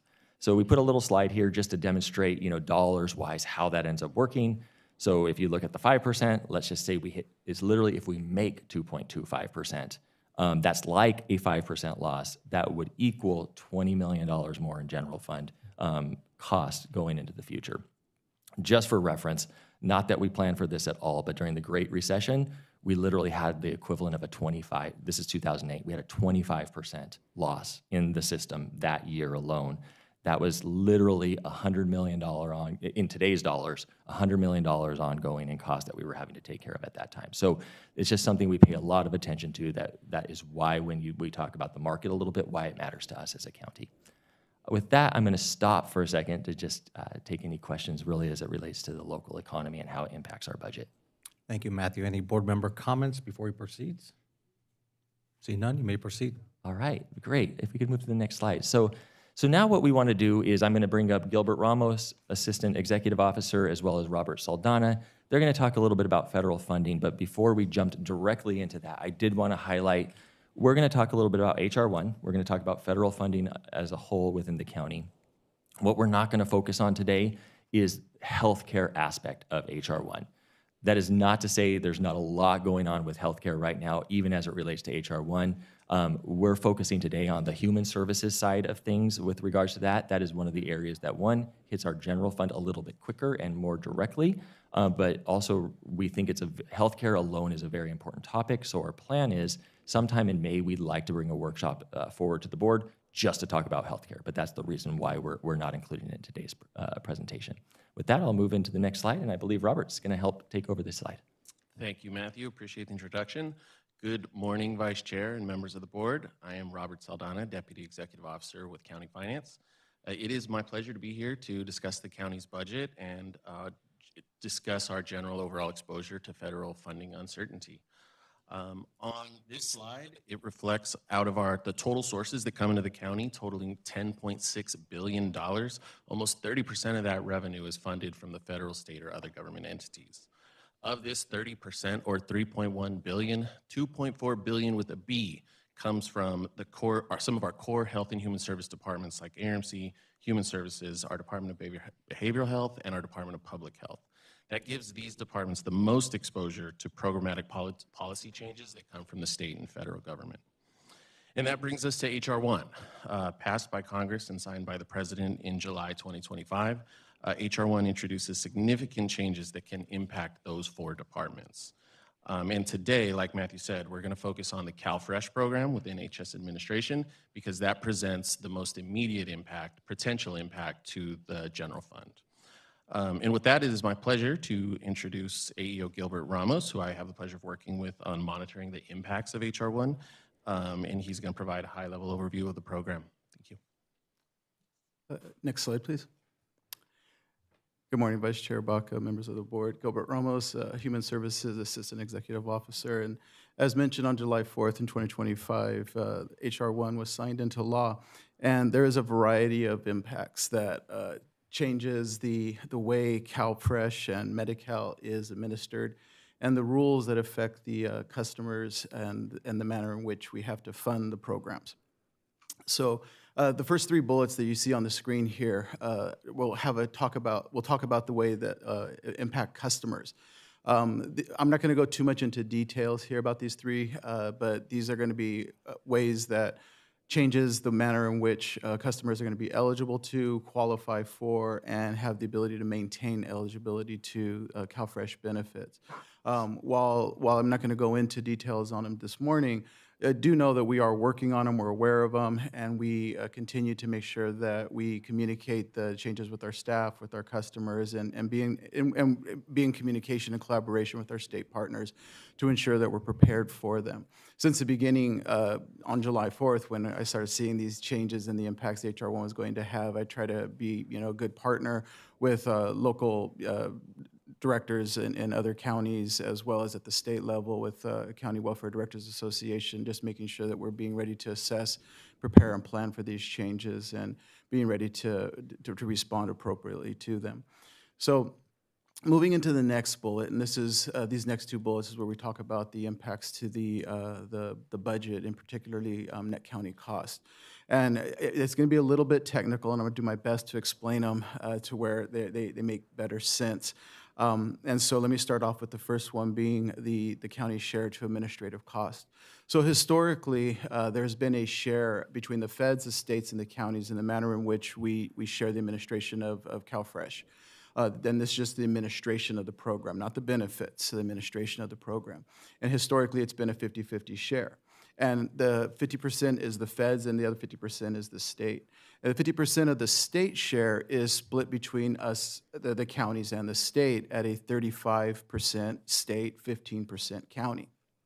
So with HR 1, the feds changed that 50-50 sharing ratio to a 25%, 75%, with 25 being feds and 75% being the state. The sharing ratio between states and the county is codified in law, and there's a mathematical equation to determine how the counties take their share.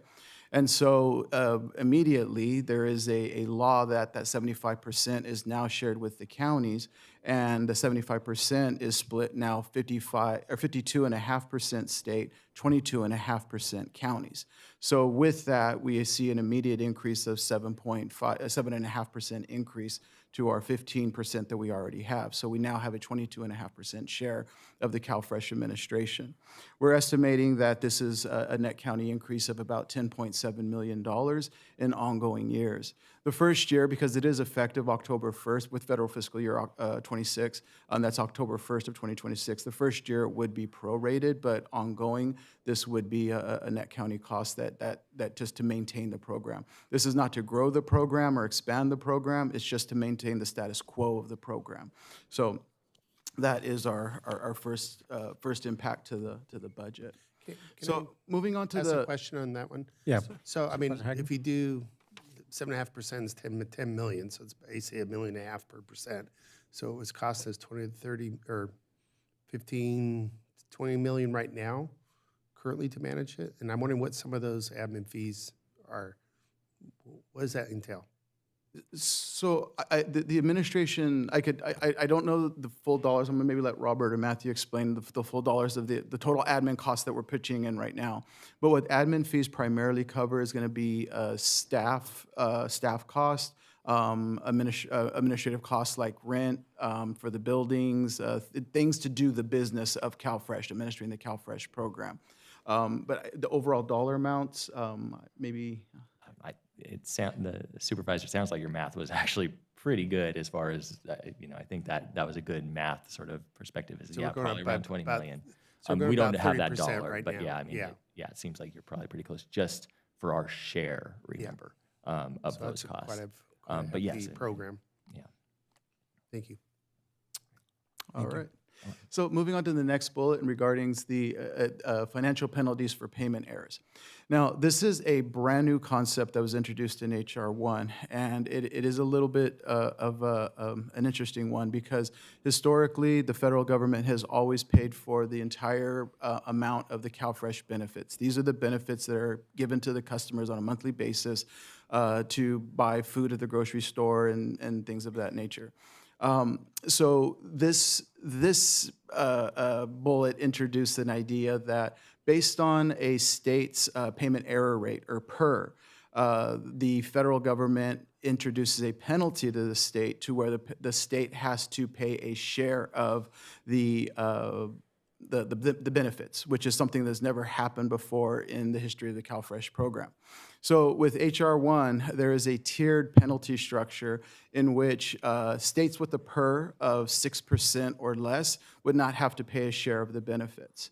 But based above 6%, there would be a tiered rate structure to where states above 6% up to a maximum of 10% or more would pay a share of 15% of the benefits. Right now, California's PER is currently over 10%. So they would be paying, they're facing a 15% penalty, and 15% of the amount of benefits that is issued in CalFresh in the state is estimated right now at about $2 billion. And so that's what the California penalty would be. Now, this rule is unique because unlike the CalFresh the CalFresh administration for sharing, there is no way right now in law that is passed down, the state can pass down that penalty to the counties. But we don't know how they would do it if they decided to pass down or share that with us. But should they decide to do like a basic split or some type of proportionate share or just maybe some other manner is to be determined, because this is a brand new introduction with the law. It's a brand new process. And so let's just say it is like a proportionate share, as we see on the screen here. It could be up to $128 million based on our CalFresh population, if our penalty is. Sorry, through the chair again. What is our current, do we keep track of our error rate by county? And how do we? We do keep it by, we do keep track of it by county as well as by state, yes. So I hope that our ledge team will advocate that the counties that fail more often pay more than those who run a tighter ship, I guess. And with the new qualifications, I think for me as a board member, I'd like to make sure that we're following all the new guidelines of disbursement, and we don't have an error rate or very little as possible on them. Yeah, error rates, we are doing our best to ensure our error rate stays as low as possible. One final note, if I may, regarding the nuance of this HR 1 law. There is language in the law that, and I'm just going to read how it says in the law. It says that if for fiscal year 26, the payment error rate of a state multiplied by 1.5 is equal to or above 20%, the implementation date under Clause I, which is the penalty, for that state shall be fiscal year 2030. What that means is that if the state's PER is at 13.35% as of September 30th, 2026, the $2 billion penalty would not be implemented until federal fiscal year 30. At my last CWDA meeting, I was informed that CDSS is estimating, California Department of Social Services, is estimating an error rate currently that is heading in that direction of 13.35%. So again, it is a little bit of a unique law and how it's being rolled out, and I think that is why we have our potential impact of $0 to $128 million. And I hope I was able to explain those bullet points. I'm here for questions, and I'll turn it back over to Matthew. No, thank you, Gilbert. And I appreciate your time just walking us through that.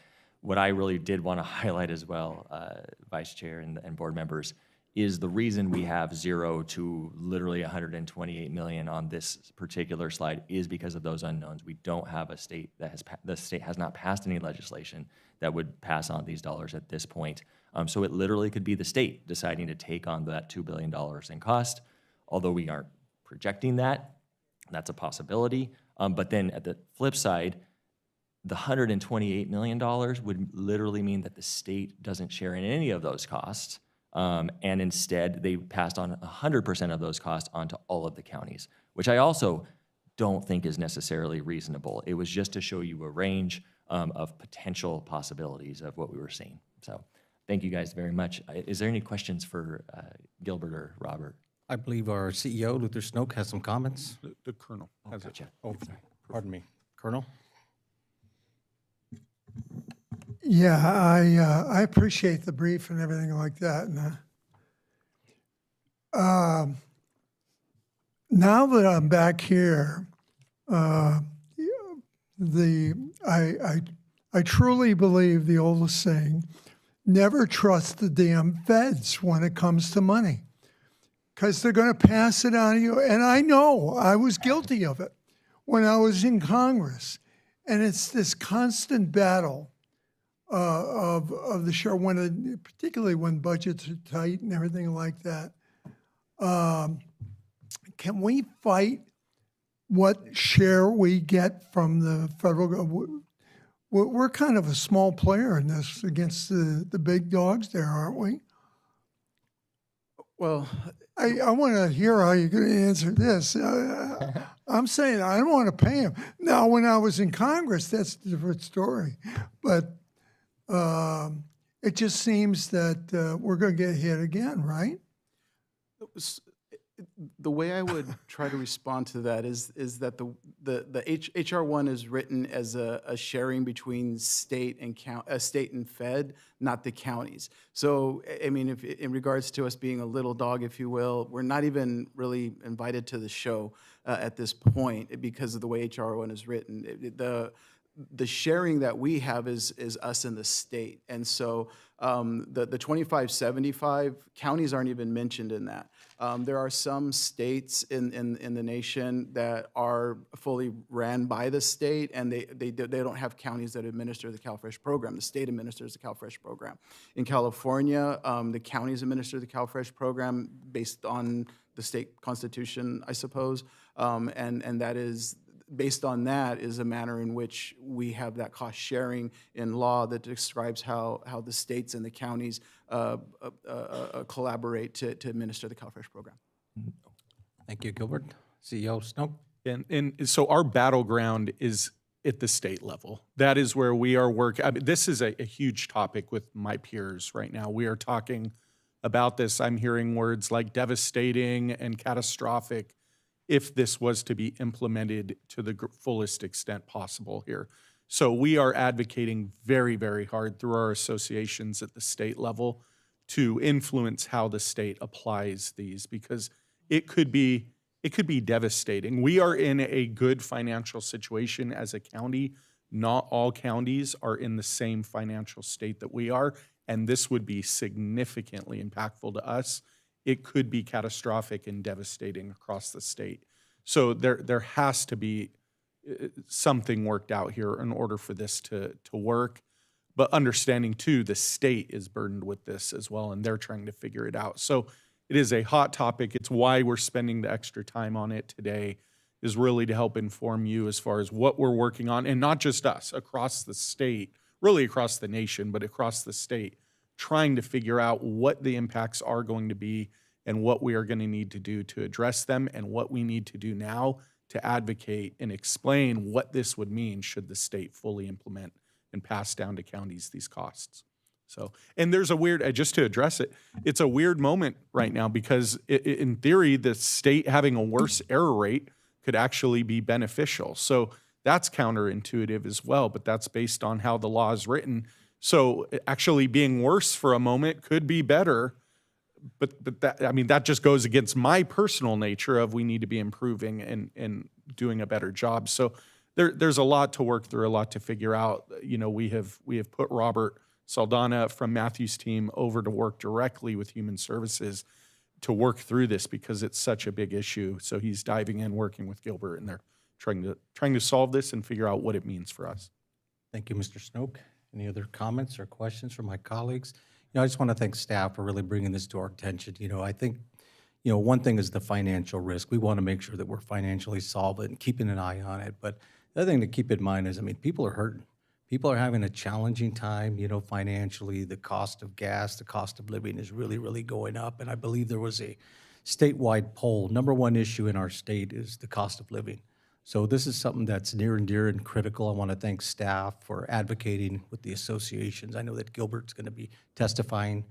We appreciate that. It's just a critical issue for our county because we have so much need. We have a lot of poverty here. So thank you for the good work. And now we'll go to financial outlook. Yeah, awesome. Thank you, sir. And thank you, Gilbert and Robert. Appreciate it. So now that we've kind of gone through just the big picture, what's going on in the world, what's going on in our local economy, we wanted to hone in on, as we're preparing the budget for you coming up in June, how do these things impact our kind of our forecast? So if we could move to the next slide, please. This is just a really big picture overview of some of the assumptions that we're bringing into the budget for the upcoming year. And so as I've mentioned several times, property tax is our biggest share of the general fund. What we're projecting, and what I say we, you know, we have local economists that help us do projections of assessed value each year. We do rely on those projections to help inform our budget going into the future year. And what we have seen, as I mentioned, is we've had roughly 6.8% average growth in assessed value over the last 10 years, or property tax growth. The projection for 26-27 is 2.23%, which is obviously quite a bit different. It's a lot slower than what we were seeing previously. Just for reference, this is, from a projection standpoint, compared to what we actually have had from an AV growth perspective, this would be the lowest AV growth we've seen since 2012. This is a projection at this point. We receive the actual amounts in July of each year, so we do not know for sure. But using that projection, I did go back and ask, hey, when's the last time our economist that does these economist projections for us has projected this low. And so that, I believe, was 2014 was the last time the economists projected it to be that low. So just for some reference of what we're looking at. So it is slower. You know, it is absolutely an area for us that we are careful in our approach to budget, but we are planning that 2.23% growth, which is different than what we normally have. In addition, we've already gone over HR 1. So what I wanted to highlight, Gilbert already highlighted the $10.7 million. We have put that in our 5-year forecast. What we've done as well, and what we're planning to do, is put another $10 million in our 5-year forecast because of that unknown. You know, because it could be between 0 and 128, we don't want to be overly aggressive at all, but we want to recognize it. And so that's an area where we're going to be placing certain dollars in our 5-year forecast associated with that as well. I talked a little bit about retirement already. I want to highlight that we're seeing savings. So the way that works is because of the 2008 recession that I mentioned. I talked about smoothing. Well, along with smoothing, they have this crazy thing where they basically treat it like we have to pay it off over a 20-year period, like a loan. And so we've been taking those huge losses since 2008 and been paying them off over roughly 25 years. So what that means for us as a county is, because we literally have something like a mortgage or a debt that we're paying off, that debt falls off eventually. We stop paying on those things. And so we are projecting $36 million of savings in our forecast. While that's wonderful and that's great, we've planned that in our forecast, I still want to highlight the market uncertainty, because what can happen immediately is we lose 10%, we lose 5%, we lose 2%. That number then adjusts upwards. You know, those savings decline at that rate. And finally, employee costs. You know, we just wanted to mention, of course, employee cost really is the highest cost that we have. Luther mentioned it before. We're people serving people. That's what we do. And so we do have a lot of employee costs that we're planning to go into the future. And we have, with Teamsters and attorneys and a few others, roughly 60% of our workforce is up for negotiation, you know, in the upcoming year. And so that's an area that we're just very focused on. You know, that, of course, is an area that will place pressure on our budget, and so that's something we're really focused on as well. I can take questions as it relates to our budget. Other than that, I could just jump right into the final slide. Okay, go ahead and final slide. All right. Not final slide, I lied. I'm sorry. What a liar. So, Second to final slide. Second to last slide. Sorry about that. Other risks. So things that we are not including necessarily in our budget in any way, but we just like to highlight. Geopolitical risk, we've talked a little bit about already. Disasters, emergencies. We are the largest county by landmass in the United States. That means we always have disasters and emergencies, unfortunately. I'll knock on wood. But we do. And so that's an area where we always have risk that's outstanding, you know, whether it's a fire, whether it's, you know, any flooding, earthquakes, that absolutely places pressure on our budget. The state budget, you know, for this year, the state budget is not harming us as of the governor's January proposal a lot. I want to say a lot. You know, there's always impacts that happen. But that doesn't mean that they may not come out in May, which is when they do the May revise, with additional impacts. There is discussion at the state level about what the actual state budget deficit is right now. I know the Department of Finance came out something around $2 billion estimated deficit, but the Legislative Analyst Office, the LAO, who supports the legislature, was much higher. I think it was like $16 billion or something like that, that they were projecting from a deficit. So there is even discussion at the state level of what their deficit is, and dependent on what they come down with, they could pass on costs to the counties. And finally, we added a new one this year, litigation. We are constantly seeing pressure on our premiums from an insurance perspective, just tied to litigation that's going on from an array of things that are going on within our county, within the organization. Even at the state level. Yeah. Yeah, at the state level, The yes. litigious nature of the state of California is affecting us. So this is something that we're seeing costs grow significantly on and monitoring. Absolutely monitoring. All right. I'm going to say... No, nothing. Go. I'm going to say the last slide and hope it is. All right, next steps. So today was really our kickoff. You know, this is what we want to, you know, we want to talk to you and the public just about what our plans are, what we're seeing economically. But we do plan to come back May 5th with a budget workshop. This is where The budget workshop will still focus on the general fund, but it will focus on kind of what our actual 5-year forecast is, along with the funding plan. You know, what are we planning on the areas of focus from a CEO perspective, on focusing in on from a discretionary general fund perspective. Then on May 19th, which is 3 weeks before the planned budget hearing, we plan to publish our budget documents. That's when we put our big 400 to 500 page budget document with all of the detail that's in there out for you and the public to review prior to June 9th, which is our budget hearing and hopefully adoption, should you be happy with the way we prepped it. So with that, I will answer any questions that you may have. Thank you, Matthew, for that presentation. There's no public request to speak at this time. Any board member comments? Supervisor Hagman? Right, the time to cough, too. Excuse me.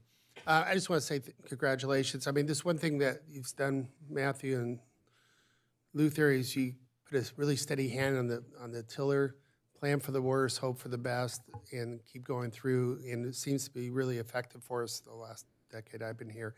And build up and wait for those bad times. They always seem to happen. And hopefully some of these things will turn around. I'm hoping that our real estate sales will pick up when interest rates start going down a little bit, but there is a lot of uncertainty. So I just,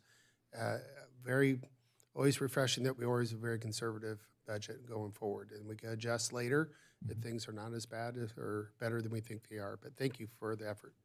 Thank you, sir. Thank you, Supervisor Hagman. Any other comments from my colleagues? You know, I too, Matthew, want to thank you and your team for the great work and the forecasting and planning that you've done to really keep our county in good financial shape. And you're really looking at big ticket items. And despite the uncertainty of our federal and state government, you know, the county continues to remain in good shape. So thanks for the great work. Thank you so much, sir. Okay, next we'll go to, this is a receive and file, does not need any action taken. Next we'll go to item 69, introduction of proposed annual county fee ordinance and consider construction fee schedule in fiscal years 26, 27, 27, 28, 28, 29. And then this is also being presented by Matthew Erickson, and we'll receive just one presentation on items 69 through 75, and they will each be voted on separately. Okay? Excuse me, Mr. Vice Chair, if we could please open the public hearing. Oh, pardon me. We'll open the public hearing at this Thank you very time. much. Thank you. Again, thank you, Vice Chair Baca, members of the board. Again, Matthew Erickson. Today, we are also here in front of you to go and have the recommended fee hearing, which represents the fiscal years 26, 27 through 28, 29. If you could jump into the next slide. We appreciate your feedback from our fee workshop a couple weeks ago. The board had a lot of great comments that gave us a level of direction, a level of insight, you know, in how we're approaching our fees. That really helped us prepare this recommended fee hearing for you that we're coming in front of you. That feedback that we did hear from you is a more phased approach, some of those bigger increases in fees. So rather than having the larger increases, we're recommending some phased approach to that. We heard from you about that wanting to have a thoughtful impact to our residents, and thank you for bringing that important point up for us. So we are still moving in that direction with a thoughtful approach to making sure we're paying attention to what our residents are going through right now, while at the same time, over time, seeking to have full cost recovery. So again, thank you very much for that. I did want to jump into the next slide. We did want to provide a little bit of an overview today about like what we wanted to cover and kind of how we wanted to cover it logistically. And so I'm going to go over a couple slides with you just about where we're at today. I think you've already mentioned it, what we're doing. But then after that, what we're going to have is Janki Patel, Miguel Figueroa, and Beata Davis come up individually and kind of give you an update on what they're looking to do for their fees based off of the feedback that we heard from you a couple of weeks ago. Then after that, I'll have one sort of budget recommendation, and then we should be done. So if we can go ahead and move to the next slide. So as Vice Chair, you mentioned, today what this presentation is for all of the entities for every county. So although we're going to have multiple fee hearings technically opened and shut, we're just planning this one presentation. So that's what we're planning for today. If you could move to the next slide. A couple weeks ago, I already mentioned it. We had the fee workshop where we obtained feedback from you, and we've made a few recommendations. Today is the fee hearing where we're introducing the fee ordinance for any feedback you may have, but hopefully approval to move forward to adoption. And then April 7th would just be adoption of that in a couple weeks from now. I think I mentioned it a couple weeks ago, but most fees are going to be effective July 1st, but we do have regional parks that would be effective May 15th, 2026. With that, assuming if there's no questions, all right, perfect. We'll just jump right in. I'm going to bring up Janki Patel, who's the Acting Director of Public Health, to go over public health fees.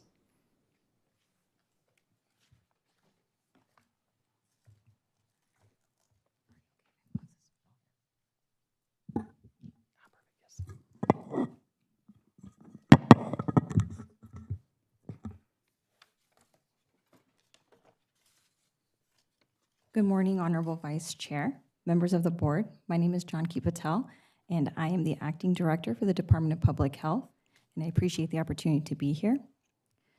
Today, I will be presenting on the Department of Public Health's recommended fee adjustments for the upcoming fiscal year. The department is proposing increases to fees to keep pace with operational costs while maintaining existing service levels.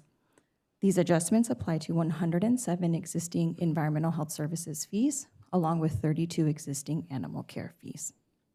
Next slide, please. Animal care is entering an important phase of expansion that will allow us to serve more residents. With the opening of the new Bloomington Animal Care Center in 2027, the department will expand access to affordable spay, neuter, and vaccination services for owned pets.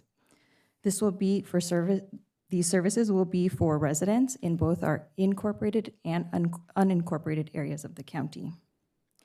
We appreciate the board's ongoing support of critical programs such as our free adoptions, our community cats program, and our spay-neuter vouchers. These investments have directly reduced costs for residents. They've provided free and subsidized services, easing financial burden on families in unincorporated areas. With a combination of the board's support, as well as the proposed expanded services, we will be positioned to take a more preventative approach across the county to reduce shelter population. To support this expanded access, Animal Care is proposing 10 new fees, including spay-neuter services for owned pets, along with vaccines. These fees are designed to remain affordable while helping offset a small portion of program costs, ensuring the long-term sustainability of these services. This expansion represents a meaningful step forward in increasing access to affordable services, supporting pet owners, and promoting responsible pet ownership across the county. Expanding access to spay and neuter services is also a proven, evidence-based approach to reducing shelter overcrowding. The department will also expand access by accepting our existing spay-neuter vouchers for residents in the unincorporated areas at the new Bloomington Animal Shelter and our mobile unit, providing added flexibility for pet owners. Additionally, the department will be coordinating with the Office of Homeless Services on a pets and people vaccine events at encampments, further expanding access to services for vulnerable population and pets. Next slide, please. Oh, we're already there. To ensure our fees support broad access to these services, we compared pricing across low-cost providers and a selection of private veterinary clinics. This analysis confirms that the proposed spay and neuter fees are consistent with low-cost options in the county, while our vaccine fees are amongst the lowest with those reviewed. This approach allows us to maintain affordability for residents, support prevention, and reduce shelter intake. Overall, these services provide affordable options for residents, support responsible pet ownership, and help address shelter overcrowding. Thank you for the opportunity to present on our exciting expansion of services and our proposed fee adjustments. I am happy to answer any questions. Thank you, Ms. Patel, for your presentation. As the Land Use Services Director comes down for the next presentation, any comments? Supervisor Yeah, I Hagman? just want to say thank you for addressing that. I think it's important, though, that as we go forward with the fee schedule, and if this board decides a policy to offset those fees are very critical to know what the actual cost of the service is to put that on. So if the cost is $750, but we're charging $150, that needs to be both noted in the fee workbook as well as when the public comes in, that it is being augmented by the board's policy, by general funds, whatever the case may be, by grants, whatever the case. I think it's otherwise at some point when that supplemental funding goes away and it goes from 150 to 1,000, and it looks like a 400% increase is going to be, the optics are really bad. So transparency in these, it's not just that it's comparable with other services out there. It's actually, this is our cost, but this is what the board makes an effort to do it. And so, yeah, obviously, we've been very supportive policy-wise to try to support these services. In the long run, it's more cost benefit for our residents as well versus the sheltering costs. It's more humane for the animals as well. But I just want to make sure that it's out there. Thank you. Thank you, Supervisor Hagman. Any other comments? Just want to thank you, Jonky, for doing everything you can, taking the staff's input and doing everything you can to keep costs reasonable for our residents that want to either adopt or spay or neuter. So great work. Thank you so much. Okay, next we have Miguel Figueroa from Director of Land Use Services to present.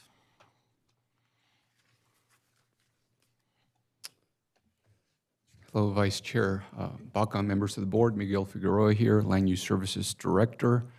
Before you, I'll have a couple of slides to present based on the feedback provided at the March 10th workshop. Next slide, please.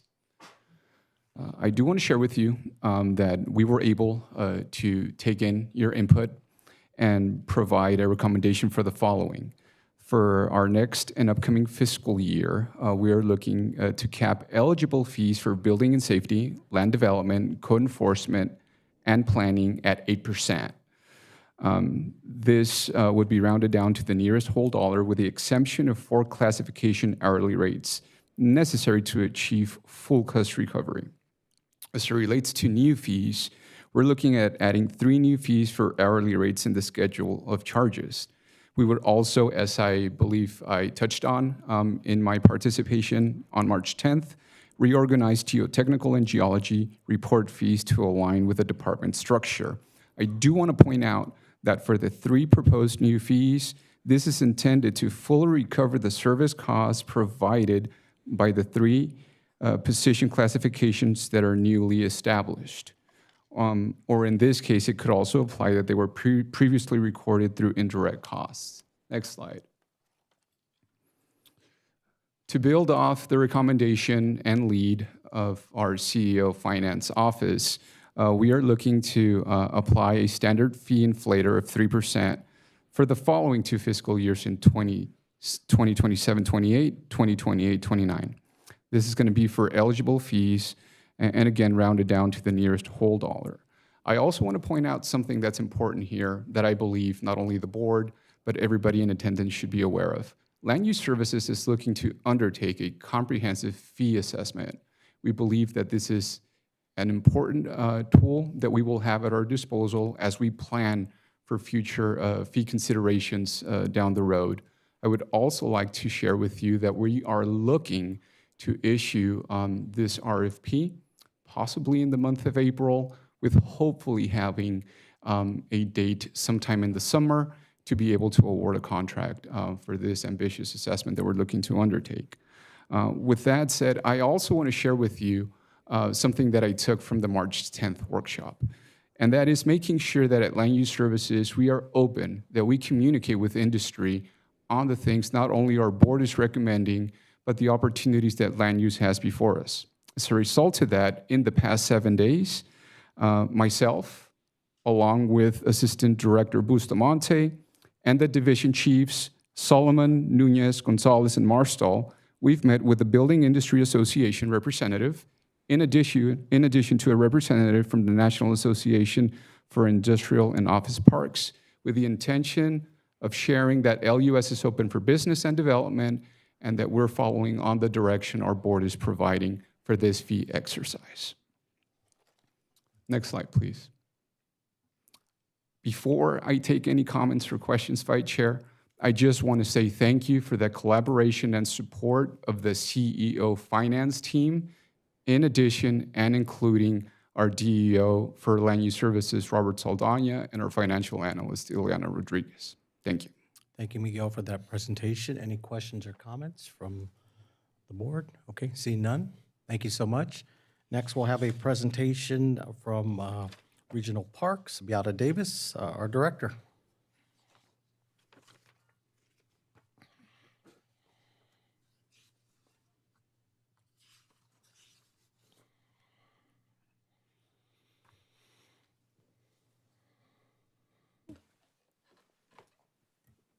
Sorry, I'm a little shorter.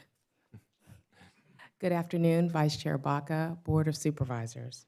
My name is Beata Davis, and I'm the Director of Regional Parks.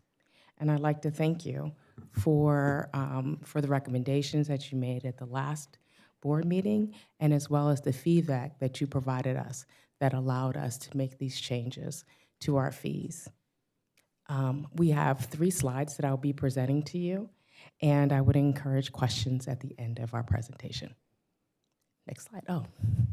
So we had 14 fees that had not been updated in over 6 years. Some of that had to do with the fact that we delayed fee increases during COVID. 2 to 3 years, we didn't increase our fees at all. We do review 1/3 of our fees each year as a part of the fee review process. But because we are trying to address the economic concerns during COVID, we were slow to increase them over the last 6 years. We have, as a department, instituted some operational efficiencies into how we do maintenance projects. And we've done that to help lower the cost of operating the parks.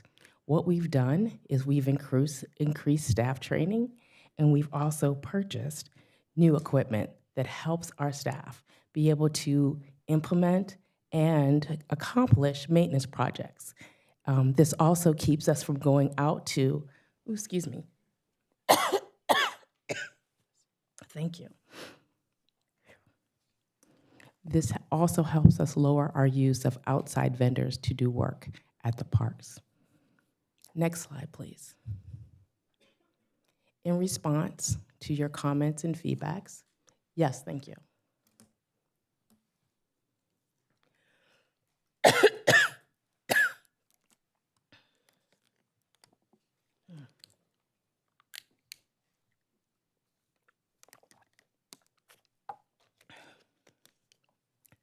Thank you, Luther. In response to your comment and feedback, we have moved forward with a plan to increase our fees no more than 10% per year until they reach market alignment. Next slide, please. What that means, as you can see on this chart here, it identifies the fees that we were looking towards increasing and what the current fee is and what their fee would be in year 1, which represents no more than a 10% increase. As you can see, for example, during the last meeting, it was addressed that our cabana fees were really too high for the public. And so what we've done is we've removed including swim entry as part of those cabana fees and lowered the cost for cabanas at both Glen Helen and Yucaipa. And although we may not reach market alignment during this process right away, we understand that how this process will really help us move forward with putting the affordability for our community first. I also wanted to make mention of Lake Gregory. Lake Gregory Regional Park is operated by a concessionaire who can set their own fees to ensure park operations move smoothly.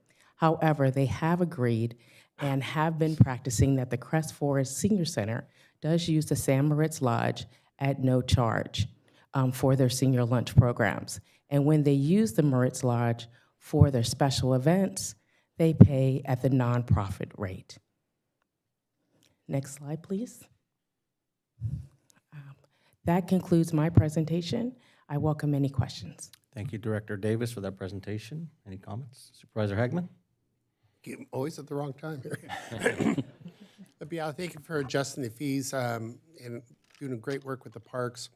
I do like to maybe clarify a little bit more on the nonprofit versus, I guess, for-profit, because I know our regional park guy oversees, we have the big, concerts that we charge a lot more as we should versus maybe a Boy Scout jamboree or, how do you define those different community groups, residential groups versus more of a regional poll? And I know a lot of things we were put off during COVID, but to go 6 years at a fee adjustment, that's when we get, hurt to try to get caught up. And so can we avoid having those long terms and maybe do it every 2 years versus every 3 years, with the software and everything else we have now, we should be able to keep those things going a lot quicker. Yes, I think we can certainly move forward with doing the fee reviews every 2 years instead of every 3, so that we don't have such large increases moving forward. And keep in mind that we also are going to continue with doing the no more than 10% for the near future. Thank you. Supervisor Armendariz? Yeah, I just wanted to kind of reiterate something. I'm thankful that we are keeping to that 10% and we're going to be able to help our constituents. But one of the things that I would still be open to and seeing if we want to bring forward is, those who are using our facilities outside of our county, whether, big things with cities, just like, the travel ball teams who are reserving large areas where maybe they have a different rate, so it supports our residents, so we can keep these fees down, and they can backfill that. Or if it's like he said, these big venues where someone may hold a concert or something, maybe we charge a base fee and we charge them a percentage of, indoor ticket where we can actually make more money off of them, and gives them an incentive to want to do it here. Just thinking outside the box, I think a little bit on those type of things could be beneficial to our residents over the long term also, because if they're paying a little bit more to utilize, then our residents continue to pay less. So that's where I'm looking at that. If we're going to still look at that option, I would love to see how we can approach those type of things, having that diversity in the fee structures also.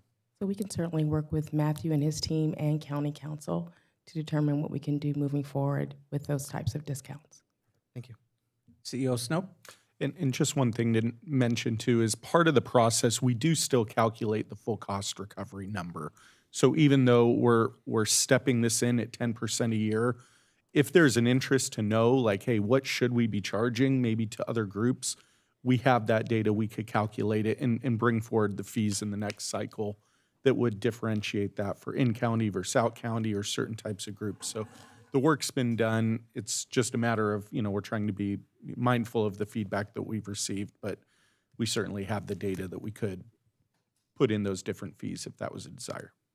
Thank you, Mr. Snoke, and I want to thank Director Davis for taking board input and doing everything you can to try to make sure our regional parks are affordable so people continue to support and patronize our parks. So great work. Thank you. Thank you. Thank you, Beata. All right. Okay, so I was going to say our last slide, and I'm hoping it's our last slide. The last slide that we should be having for you today is really as it relates to land use in particular. As a result of having that a little bit more tiered or phased in approach, we do, what we looked at is, will it impact their budget going into next year? Just bottom line budget, are they going to be okay or not? Just for land use in particular, we do think that there may be a subsidy that would be needed from a general fund perspective. We're still working through that, but that would be a planned recommendation in the budget coming up in June, where we would recommend at least some one-time dollars to subsidize that. But it sounds like Luther. If I may just make a comment as well. So we are looking at regional parks potentially as well, not necessarily 100% directly related to the fees and the way we're approaching it, but some other, as part of the recommended budget, you're likely to see a request for regional parks as well. More so related to a contract that they'll be losing. So. Great. All right. Well, that's what we have for you. If there's any questions, we'd be glad to answer. Okay, thank you for your presentation, Matthew. There's no public comment at this time. Any board members wishing to speak? See none, I will close the public hearing and entertain a motion. I'll make a motion. Been moved by Armendariz, been seconded by Hagman. All those in favor signify by saying aye. Aye. Any opposed? Any abstentions? Thank you, Mr. Vice Chair. With that, the motion passes unanimously with Supervisor Rowe absent. Thank you, Madam Clerk. Next, we'll go to item 70, which will not require a presentation. Introduction of proposed fee ordinance for Big Bear Valley Recreation Park District for fiscal years 26-27, 27-28, and 28-29. I will open the public hearing. There are no public requests to speak on this time. Any board member comments? Is there a motion at this time? Moved by Supervisor Hagman, seconded by Armendariz. All those in favor signify by saying aye. Aye. Any opposed? Any abstentions? Thank you, Mr. Vice Chair. If we could also please close that public hearing. We'll close the public hearing. Thank you. With that, the motion passes unanimously with Supervisor Rowe absent. Thank you, Madam Clerk. Next, we'll go to item 71, introduction proposed fee ordinance for Bloomington Recreation Park District fiscal years 26-27, 27-28, and 28-29. I will open the public hearing. There is no request to speak at this time. Any board member comments? Hagman moves. I will close the public hearing. It's been moved by Supervisor Hagman, second by Supervisor Armendariz. All those in favor signify by saying aye. Aye. Any opposed? Any abstentions? Thank you, Mr. Vice Chair. With that, the 71 passes unanimously with Supervisor Rao absent. Thank you, Madam Clerk. We'll now go to item 72, introduction proposed fee ordinance for the various board-governed county service areas and zones for fiscal year 26-27, 27-28, and 28-29. I will open the public hearing. There are no public requests to speak at this time. Any board member comments? I will close the public hearing. Is there a motion? I'll It's been moved second. by Hagman, been seconded by Armendariz. All those in favor signify by saying aye. Aye. Aye. Any opposed? Any abstentions? Thank you, Mr. Vice Chair. With that, 72 passes with Supervisor Rao absent. Thank you, Madam Clerk. Next, we'll go to item 73, introduction of proposed fee resolution for inland counties of emergency medical agency for fiscal years 26-27, 27-28, and 28-29. I will open the public hearing. There's no public requests to speak at this time. Any board member comments? I will close the public hearing. Is there a motion? It's been moved by Hagman, second by Armendariz. All those in favor signify by saying aye. Aye. Aye. Any opposition? Any abstentions? Item number 73 passes unanimously, with Supervisor Rao absent. Thank you, Madam Clerk. Next, we'll go to item 74, introduction of proposed fee ordinance for San Diego County Fire Protection District for fiscal years 26-27, 27-28, and 28-29. I will open the public hearing. No public requests to speak at this time. Any board member comments? I will close the public hearing. Is there a I'll motion? move it. Been moved by Hagman, second by Armendariz. All those in favor signify by saying aye. Aye. Any opposition? Any abstentions? 74 passes with Supervisor Rao absent. Okay, thank you, Madam Clerk. Next, we'll go to item number 75, introduction proposed fee ordinance for San Diego County Flood Control District for fiscal years 26-27, 27-28, and 28-29. I will open the public hearing. No public request to speak at this time. Any board member comments? I will close the public hearing. Hagman moves. Been moved by Hagman, been seconded by Armendariz. All those in favor signify by saying aye. Aye. Any opposed? Any abstentions? Thank you, Mr. Vice Chair. With that, item 75 passes with Supervisor Rao absent. Okay. Next, we'll go to item number 76, introduction of an ordinance to grant a revenue franchise to the San Gabriel Valley Company, being presented by Mr. Terry Thompson. Thank you, Matthew, for your presentations.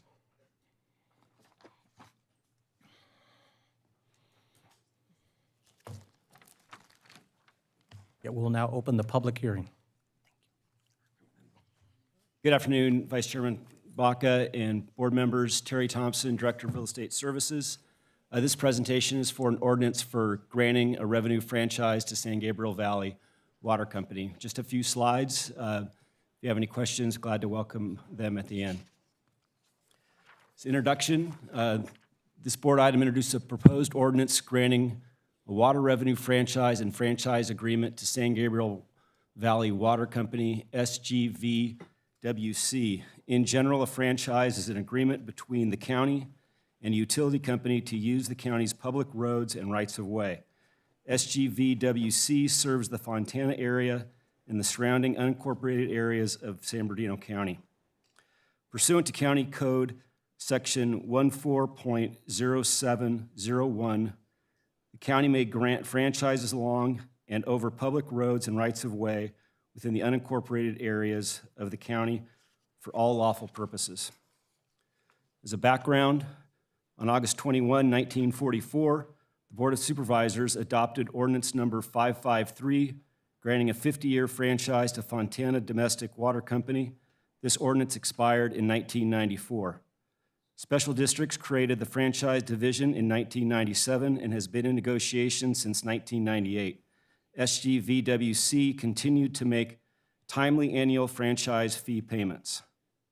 On March 13, 2001, the board adopted Resolution 2001-85 and granted a franchise agreement for 25 years, which will expire on April 13, 2026.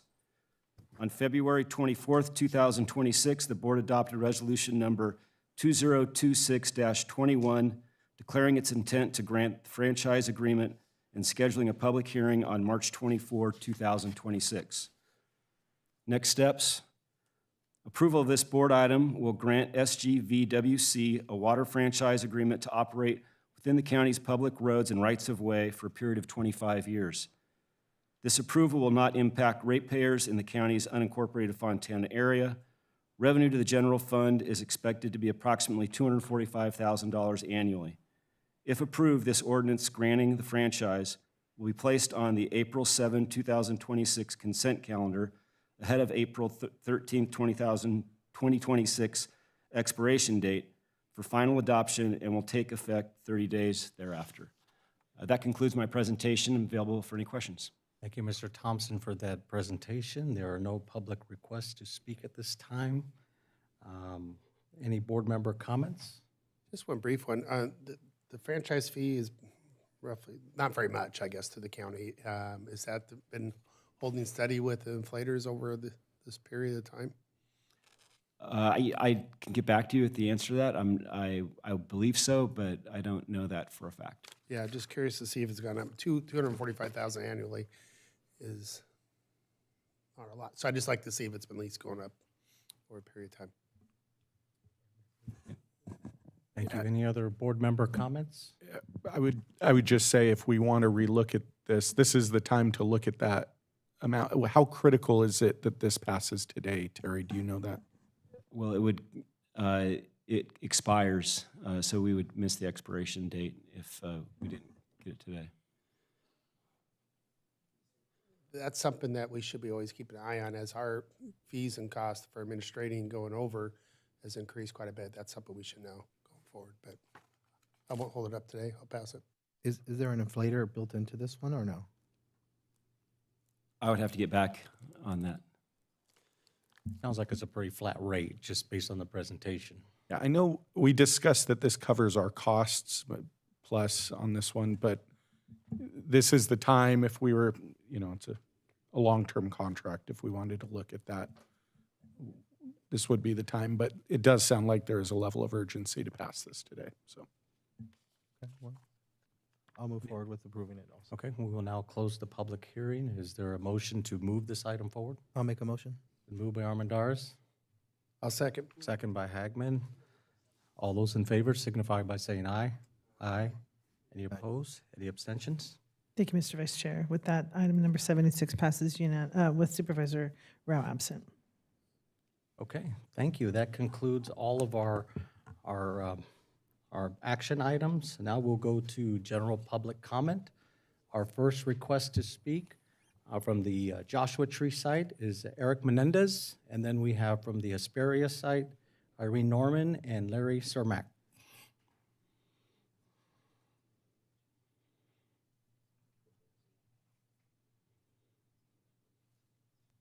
An item, we're a little disappointed in that just because of the fact that it is in such a highly concentrated area and we already have a great impact with flooding, tourism.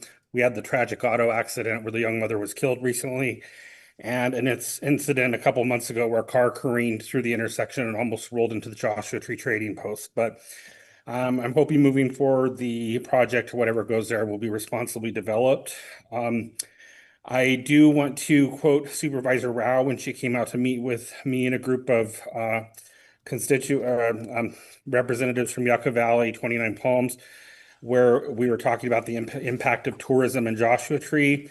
And one of the things she said, and I agree with her on this, is it's not up to us to tell Joshua Tree what Joshua Tree is going to be.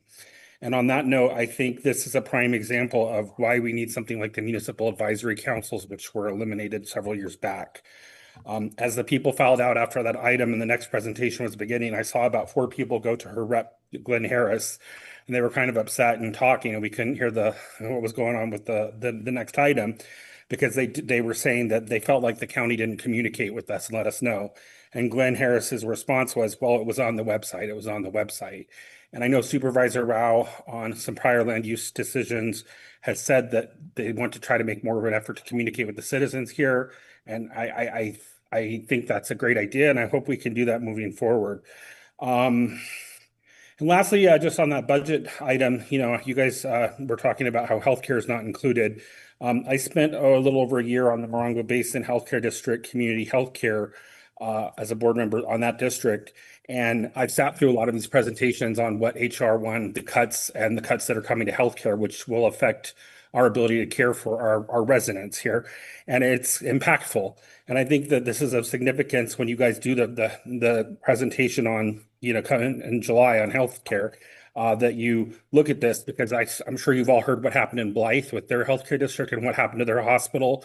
And Riverside County had to step in to save that hospital, because if we lose our lease, because Tenet Healthcare no longer makes money off of High Desert Medical Center, we could potentially be without a hospital in a few years, just like Blythe. And I think that's something we need to keep on our radar.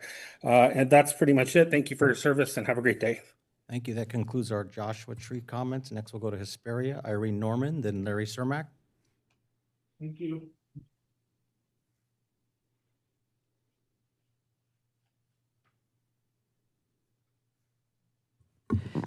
Excuse me, ma'am, just a moment. We don't have audio. We'll restart your time. Okay. Okay, I believe we can. My name is Irene Norman, and I'm coming for the Wrightwood residents. My husband has been up there since December 26th of 2025, removing the debris from the mud and debris that came down during the floods. He's been removing material and putting it into the construction zones that the county has told him that was allotted. Now he is being told he cannot use that material to help the residents rebuild and restructure their homes so that they're not losing them in the banks of the floods. Why can the residents not use the material to repair their home if it's for Wrightwood residents? There is a private road up there that is monitored. It's an easement by people, and that road washed out. They have in turn made a makeshift road through somebody else's property, but they're telling the homeowner that he is responsible to remove all the metal and all the debris from the easement that was there, that was placed by some corporations before. When this was going through, my husband has helped over 60 people, and they're saying FEMA is only covering, saying that they only have 35 homes that were damaged. There is multiple homes. I have video, I have pictures, everything. My question is, why was the county not prepared for this flooding, being they knew the fires were there? Why are they not prepared to help the residents that are struggling? They offered them that they would take their taxes and place them at a later date. Some of these people have already paid their taxes for a year or two. The small business loan that they are offering for the Department of Agriculture is not being an easy task for any of the residents to get.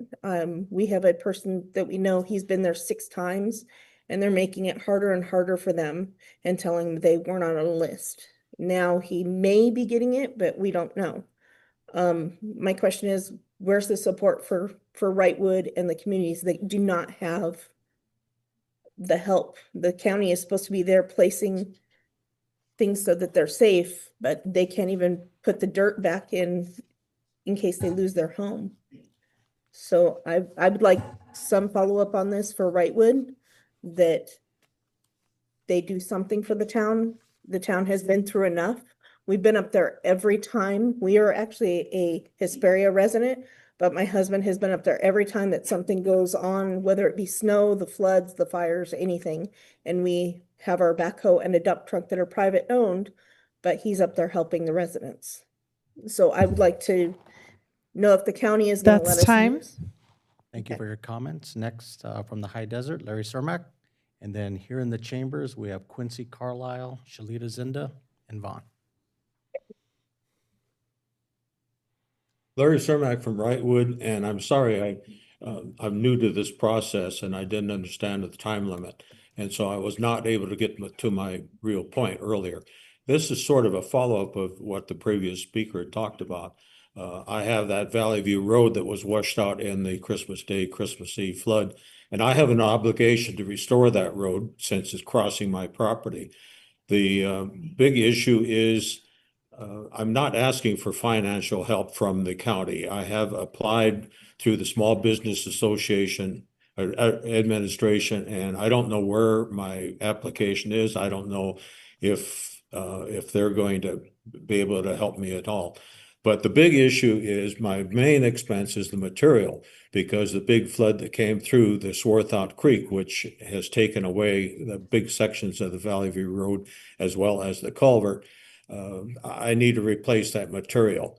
And as the previous speaker explained, I'm getting material with their help, but it's not going to be enough. Now, I met on site with the staff from Public Works and also flood management, and they thought it would be practical. They could put material there to help. I'm looking at over 100 of the 12 wheel dump trucks just to restore the area around the culvert. And this is just beyond my means financially, but thinking the county has contractors that is hauling large sums of this material, and including excavating part of Swarthout Creek to lower the level, so during the next flood that it will carry it and not flood over. But we came across this issue that although it would seem practical and it would save the county money and not having to transport this material distances away, to just dump it locally. And I have that area where I was suggesting that we could just pile tons and tons of material that I could later use to spread out around where I need it. But I was told that the county cannot deliver this material to private property. So anyway, I would like the supervisors, if you could, to look into this possibly with legal and see if there's some way that that could be lifted and that you could actually bring this material onto private property. And again, this material is being dug right now, and your contractors are hauling it away at them at a great price, which they could just take it there locally and help us as well as save the county money. Thank you very much. And again, I hope this can be resolved. Thank you. Thank you. That concludes all our public comments from the High Desert. Now we'll go to the chambers. Quincy Carlisle, Shalita Zinda, and Vaughn.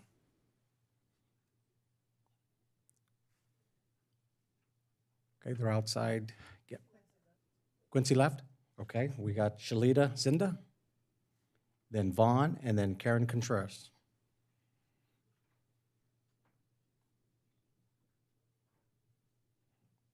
Good afternoon. My name is Sheila Zinda, and you guys all have my proposal in front of you. I'm here to speak about the homelessness in San Bernardino County, well, the city of San Bernardino. There's plenty of veterans out there that are homeless, and my organization is called Our Fallen Angels, Inc. I am the owner and the founder.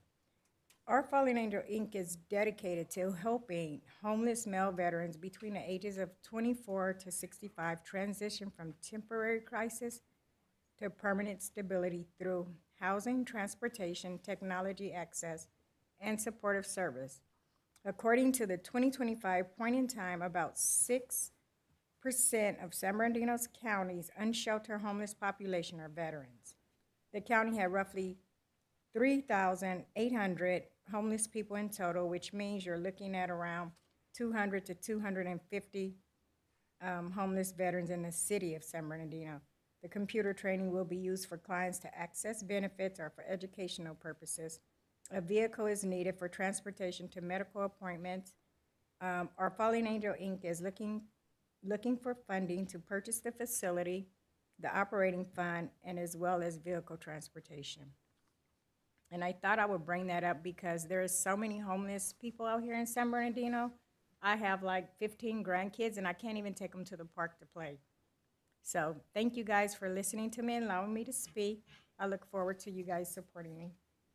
Thank you for your comments. We have Vaughn, Karen Contreras, and then Letitia Howard.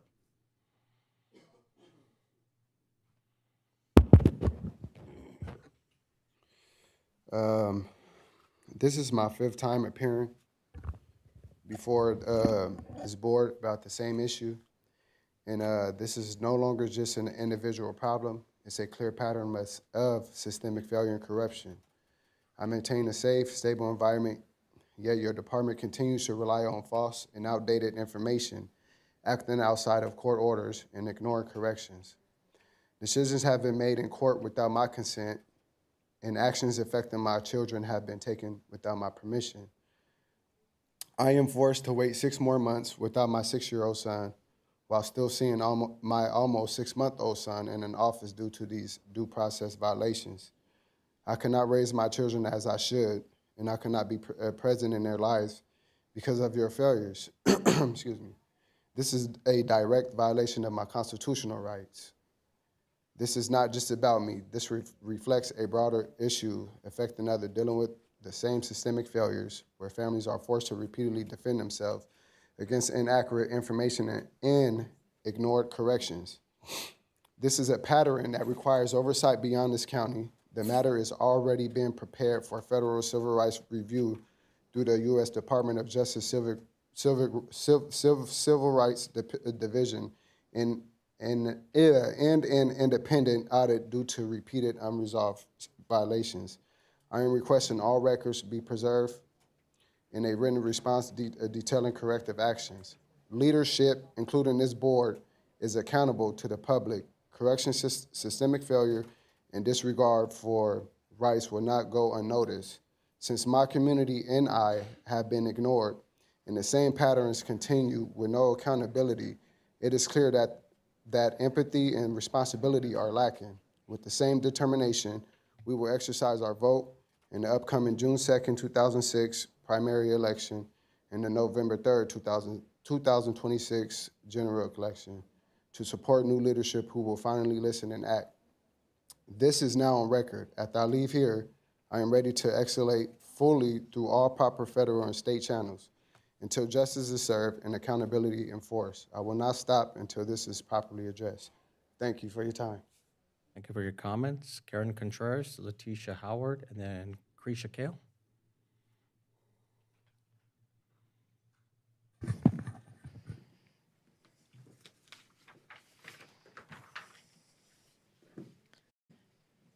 Good afternoon. My name is Karen Contreras, and I'm a resident of Ritchie Canyon. And for nearly 100 years, our community has coexisted peacefully with our local borough population. In all that time, we have never seen injuries like this. Now, in just the past few months, something is deeply disturbing and is happening and cannot be ignored. We are seeing 15 boroughs that have been brutally mauled in the last 3 months. 6 additional boroughs have been shot with arrows in 2025. The majority were young, about 1 year, inexperienced, and vulnerable. Only 4 of the mauled boroughs have survived. Not a single animal was eaten. Why this is not natural predation? These attacks do not match normal wildlife behavior. Injuries are concentrated on the hand, ears, and rear, not typical of predator kills. Burros are herd animals and are usually protected by their group. Victims were left alive with mortal, prolonged injuries. Attacks stopped during Thanksgiving and Christmas and resumed in January. Some burros showed signs of possible cutting with sharp objects. There may have been lured with feed and trapped, unable to escape their attacks. Ask yourself, do natural predators stop for the holidays? Do they attack and not eat? This is a serious public safety concern. If these attacks involve wild or trained dogs or intentional human cruelty, this is not just an animal welfare issue, it is a community safety issue. Families hike these trails, people walk their dogs, equestrians ride these hills daily. What happens if the next target is a person or a pet? What needs to happen now? Yesterday, I attended a town hall meeting with Donkeyland, and we are calling for immediate coordinated action, formation of a multi-agency task force, because as you know, we have several counties that are involved, Riverside, San Bernardino County, and there's many cities that are involved also that need to take a proactive approach to this.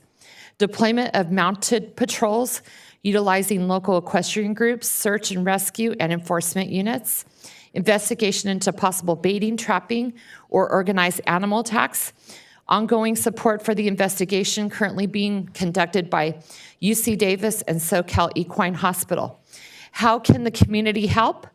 Do not feed the burros, keep them wild and wary of humans, helps protect them. So maybe we need to place signs in designated areas so that the community can know that. Report anything suspicious immediately. Contact your local officials and demand action. Attend meetings, speak up, and keep pressure on leadership. Support those on the front lines. Local nonprofit Donkey Land Sanctuary has been carrying the burden of emergency medical care, transport, and rescue. That's time. Thank you for your comments. Letitia Howard, Krisha Kale, and then Jane Hunt Rubel.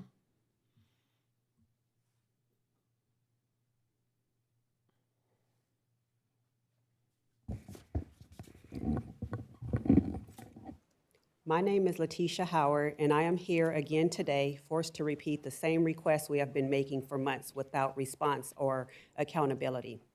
Children are being removed without reasonable efforts to prevent removal as required under federal law. Children are not being placed with available family members, due process is being ignored, and false reporting is being used to justify and maintain custody of children. These are not opinions, these are violations. I want to be clear. We are not asking for miracles, and we're not asking for any special treatment. We are asking for the law to be followed. We are asking for oversight and a full investigation into the practices of children and family services. Taking children from loving families is not child welfare. It's illegal. Children are being taken from their parents without proper justification. CFS is falsely reporting that children's needs are being met, the decisions are being made in the child's best interest, and that services are being provided to parents to reunify the children. These are not mistakes, these are violations. And when you remove a child without legal justification, when you ignore due process, that is not protection, that is kidnapping. My children should have never been removed. The reason for removal was the natural shape of my child's head, not abuse, not an injury, and instead of correcting their error, they began coaching and influencing children with known communication delays. Because I wanted my children back, I complied. I completed every service that was asked of me, and when CFS attempted to sabotage my completion of services, I paid for them on my own, so there would be no excuses, and still my children were not returned. I am not alone. Every parent standing here can tell you the same thing. There were no reasonable efforts made to keep the family together prior to removal. We are not given real support, and many of us are never given the option for children to be placed with family. This is a pattern. Parents who comply are not reunified. We are being pushed out. We are being retaliated against for speaking up and filing complaints. And the courts are making false findings of best interest and detriment without evidence to justify permanent separation. This picture is a picture of my child at age 1 and at 6 months after removal. The natural shape of his head is what was used to justify the removal. You tell me, is this abuse or is this an unlawful removal that was never corrected? This is not about awareness. You know what's happening. The question is, what are you willing to do, and why are you allowing it to continue? Parents have the fundamental right to raise their children, and that right is being ripped away by a system choosing profit over family preservation. Our children are not for sale. That's time. Thank you for your comments. Krisha Kale, Jane Hunt Rubel, and then Delina Murillo. Krisha Kale, I believe we have Krisha Kale first. Krisha Kales, and then you're next, Jane. Oh.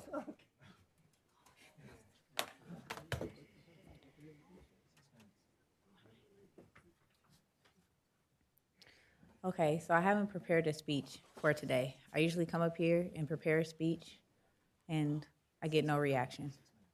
So today I'm just going to tell you not just a little bit about my case, but a little bit about the injustices that multiple families are facing.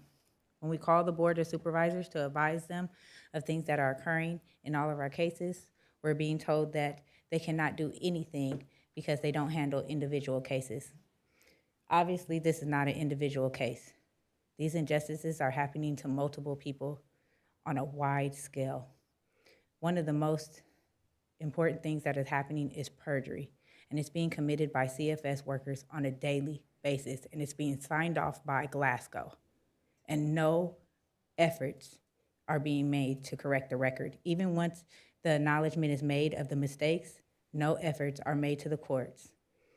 We have children we have parents who have homes, vehicles, and means to provide for their kids.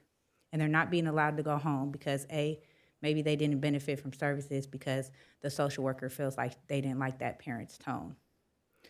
Right now, I'm not able to see my 2-year-old son because it's been labeled detrimental. Not because I hurt him, not because I did something wrong, but because a caregiver decided to say that my son had nightmares. And the social worker decided to tell the courts that those nightmares were because of me. Now, regardless of the fact that every single report, every single visit and monitor session says that my visits are appropriate and safe for 2 years. But in a goal to take my son from me, they had to terminate a bond some way, right? So that's what's done. And I'm more than certain that that caregiver was influenced by a social worker to say exactly what she had to say in an attempt to adopt my son. But that adoption never could happen because CFS was promoting this lady adopt my son, a lady who had married a convicted felon and lived in the home with my son for a whole year without CFS even acknowledging it. This is to a lack of no supervision, no oversight. I have called, I have sent emails, I have begged, pleaded, and cried, and it fell on deaf ears. And the reaction that I received today seems very familiar. Somebody will come out and want to hear your story and think that something is going to change, and nothing is going to change. And I feel like nothing is going to change until Glasgow is out of her position. She made it very clear to everybody up here that their concerns have fell on deaf ears. We have called the supervisors over and over again. This is not an isolated situation. This is a whole community it is affecting. Right now, we're in a stage where the whole United States is calling for reform, where the Epstein's files is a big deal. CPS has been linked to these files. Thank you for your comments. Jane Hunt Rubel, then Delina Murillo.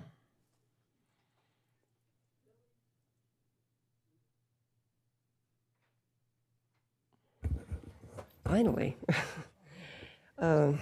I should have ate a bigger breakfast this morning. I didn't know it was going to go on this long. But anyway, thank you, Baca, for your meeting us a couple of months ago out in our community. But I've got a bunch of issues lined up right now. I recently, 2 weeks ago, I went to our local library to do something there. And I noticed there's still more and more vendors, and apparently they're there every day, not just on Thursdays, but they're blocking both sides of Darby, and it's getting out of control out there. Now we're seeing vendors going up in my neighborhood on 2nd Avenue, and there's an ice cream truck that we thought we got rid of years ago, but they're back, and they go out there at night. And a friend of mine that noticed that a couple of years ago, he discovered, why are they out here so late at night? And they were selling drugs off of, and they're back again though. And I'm going, oh my God. So we have to deal with this all the time.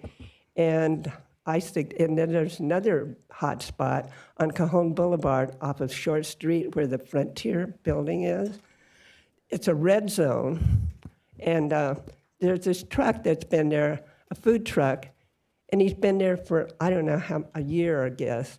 And it's a bad area to come across because people are parking in the red zone, and people are coming off of Short Avenue, and they're getting onto Cajon, and there's a lot of traffic problems now. And I'd like to see an end to it, and so would some of my neighbors, because it's getting outrageous out there. And also the trucks. I'm still waiting to hear from you about having a meeting out there about the truck traffic. And so I hope you come out soon and have an agenda, because it's getting worse. Not only are trucks using Macy Street now and coming, but there's also a problem with truck drivers that live out in Muscogee parking in our streets because there's not enough room on their property. And they ignore the stop signs, which we had in place on the corner years ago. And it's getting out of control. And I really want to know, when are you going to start having the cameras up there to catch all these people speeding? Because it's getting almost like a raceway out there. And some of my neighbors are asking me about it, and I said, I don't know. So I hope you please get something done about this. And I'd like to have another community meeting with you out in Muscoe, because there's so many special, so many issues going on. So I'd really appreciate it. That's time. Thank you very much. Thank you for your comments. Delina Murillo, then Karen, and then Andrea.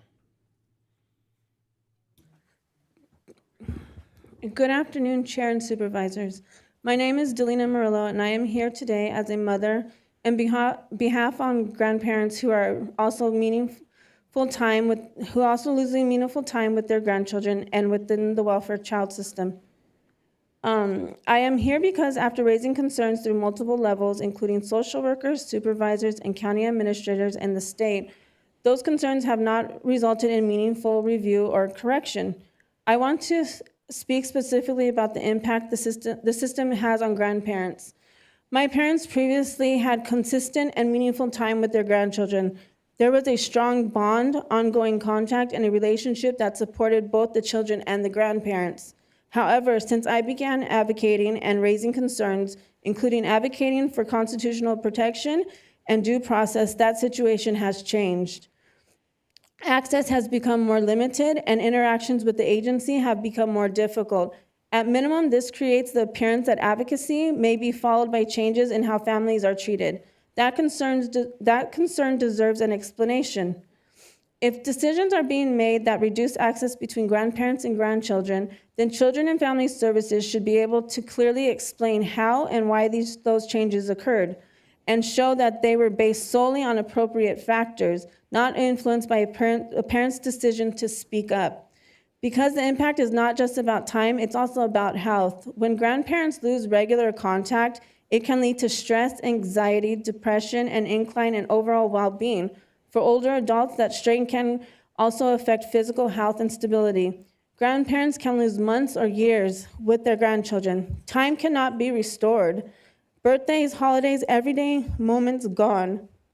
I would like to direct a question to Ms. Glasgow, even if she's not present today. Ms. Glasgow, in your leadership role, Children and Family Services, what safeguards are in place to ensure that reports affecting visitation, including grandparent contact, are reviewed for accuracy, balance, and completeness before they are submitted to the court? And how does the department ensure that changes in family access are not and do not appear to be connected to a parent's advocacy or exercise of their rights?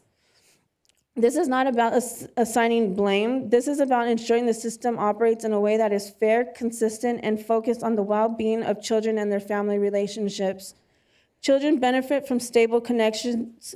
Grandparents are part of that stability. I respectfully ask this board to ensure that oversight mechanisms are functioning so that decisions affecting family relationships are clearly justified, properly reviewed, and transparent. Because when time is lost between grandparents and grandchildren, it is something that cannot be given back. That would be all for today. Thank you for your comments. Our next speaker is Karen, Andrea, then Amethyst Yates. Good morning, board. I've submitted a couple of documents of their minute orders. The social worker's name on the documents have been changed. Casey Maldonado didn't come on our case till November of 24, yet her name appears in June of 24 as the social worker. And most recently, we were denied access or copies of the full complete warrant when we requested it. 3 out of 6 pages are missing. So that's a problem. And I'm here at first, the denial of complete warrant copies to parents in dependency proceedings. When CPS removes a child from a home, that action is initiated by a warrant or detention order, a legal instrument that must meet constitutional standards of probable cause. Under the 4th and 14th Amendments to the United States Constitution, individuals have the right to know the basis upon which the government has acted against them. Under California Welfare and Institution Code, Section 827, parents are entitled to access juvenile court records pertaining to their own children. Withholding complete copies of warrants or providing redacted and incomplete versions strips parents of their fundamental ability to mount a defense. It denies them due process, and it allows allegations to stand unchallenged in court simply because the accused never had full visibility into what was alleged against them. This is not a technicality. This is a constitutional violation. Second, the manipulation and recycling of court case files. This board should be aware that a pattern has been documented in which social workers copy and paste prior case content, sometimes from entirely different families or outdated circumstances, into current court findings. Reports submitted to the dependency court are presented as fresh, independent assessments when in fact they are recycled narratives that may bear no accurate relationship to the family currently before the judge. This practice violates California rules of court, corrupts the evidentiary foundation of dependency proceedings, and constitutes a fraud upon the court. Judges are making life-altering decisions about whether children are reunified with their parents based on documents that may have been manipulated or falsified, whether intentionally or through gross negligence. This is unacceptable. I'm sure you all have grandchildren, children. How would you feel if it were your grandchildren or children within the system? How can you sleep at night? Wisdom means nothing if it's not acted upon. We come to you, you hear stories of the injustices that are going on, and we don't hear anything, nothing. Thank you for your comments. We have Andrea, Amethyst Yates, and then Areli. Good afternoon. I concur with everything that she just said. I second everything that she just said. That's very accurate. I wanted to bring something up from 2 meetings ago that some other community members had brought to the board's attention regarding our state audit, our county auditor, so Ensign Mason. And if he's our county auditor, I'd just like to know the status of what's going on with him and the investigation, because it was stated that that there may be a conflict of interest. And I'm wondering the same, if there's a conflict of interest, if he's the county's auditor, that means he should be auditing this different departments within the county, which would include the Department of CFS, and auditing their practices and seeing if they're sticking to their policies and procedures, and that the funding, because the job of the auditor is for fraud, waste, and abuse, correct? So is he checking the Department of CFS to check for fraud, waste, and abuse? Or is he too busy with his other jobs? I'm not really sure here. So I was wondering about that. I'd also like to address the concern that, you know, we've been coming here, some of us parents standing up here have been coming here for over a year, several of us for many months, and there's never any engagement with any of us. It's just pretty much next, and that's it. But when those community members came a few meetings ago and spoke to you guys about Ensign Mason, the reaction was you guys jumped on it on that meeting. I have several quotes directly from Ms. Rowe in here that shows that she was directly concerned, and you guys took action on that. But when we brought the same concern that there's conflicts of interest, there's fraud, waste, and abuse going on, there's injustice going on here within the county, there's nothing. There's silence from the Board of Supervisors, the supervisors of the county. So we're wondering when we're going to be heard, when something's going to be done. There was mention of a ad hoc committee. That was in January. It's March, going on April. We've reached out about it. We haven't heard anything back. Thank you for your time. Thank you, Amethyst Yates, Areli, then Bethany. Good afternoon, Chair and members of the board. My name is Amethyst Yates. I'm with the Family Reunification, Equity, and Empowerment Project at Starting Over. Some of the things I've seen since the last meeting are parents not getting a Know Your Rights packet or brochure at the courts. So these are their children, right?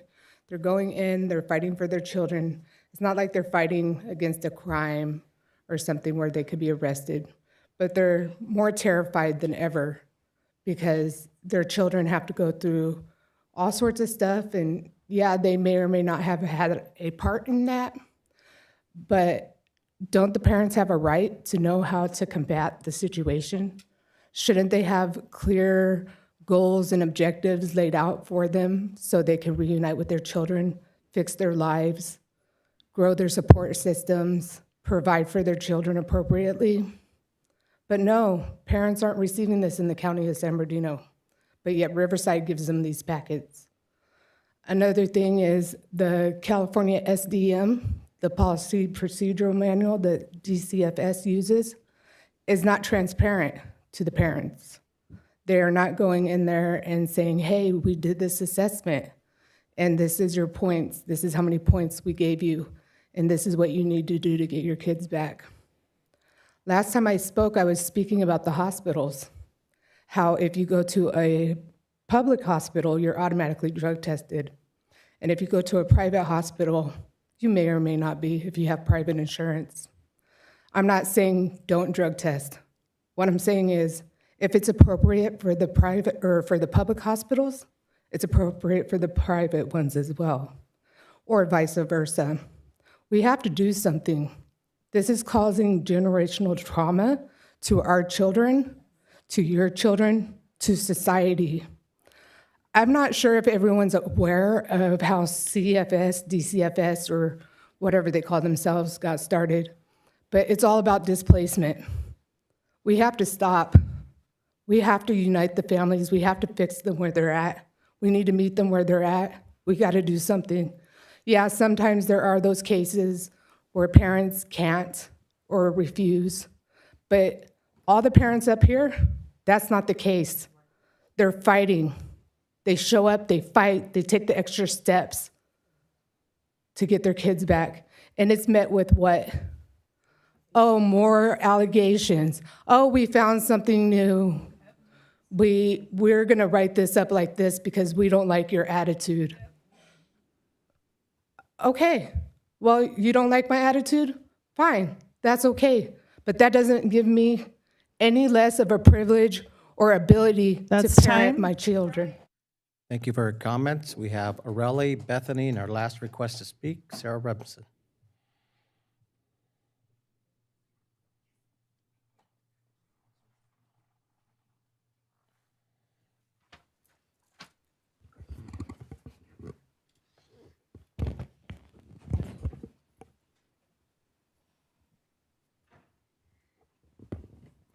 Hello, everyone. My name is Areli, and I am here today not only as an impacted individual, not by CFS, but by the judicial system in the San Bernardino County.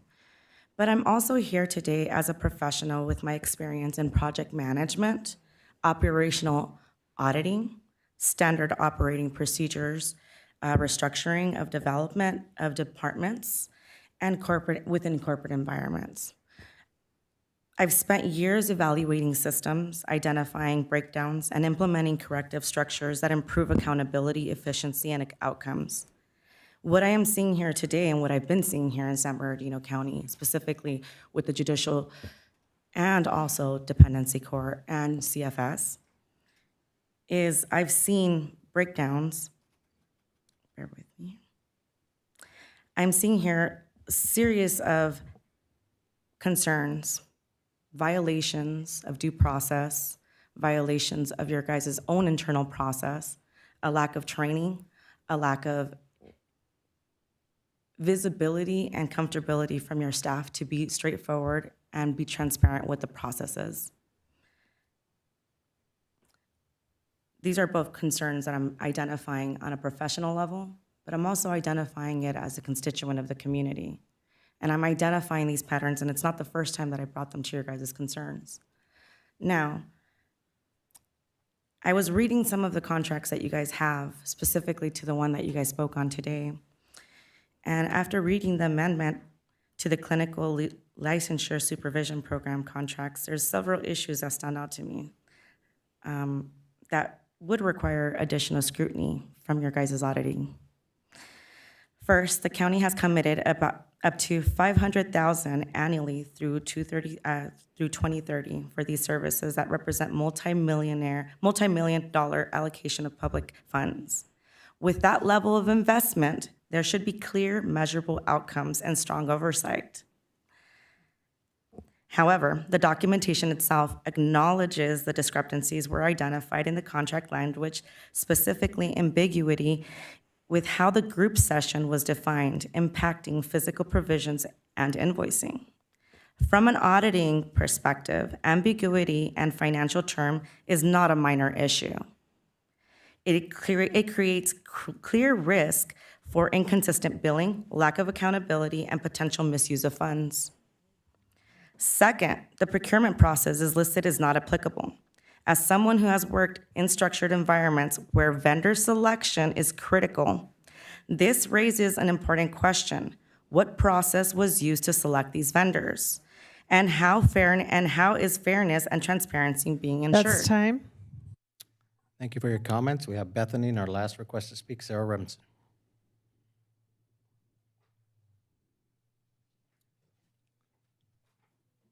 Bethany? Sarah Remsen?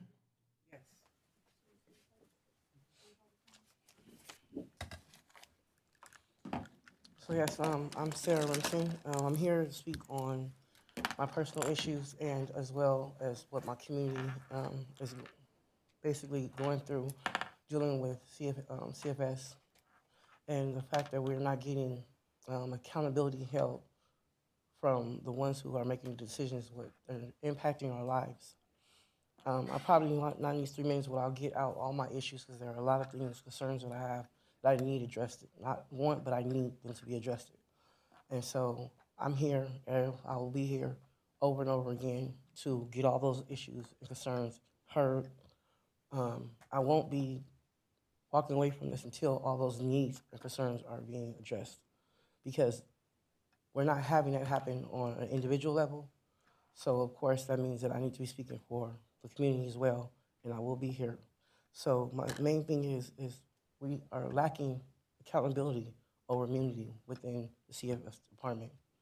My understanding is this is where you guys will come in, where you guys will make sure the oversight is done correctly. I've seen that you guys made some suggestions on having a community new one.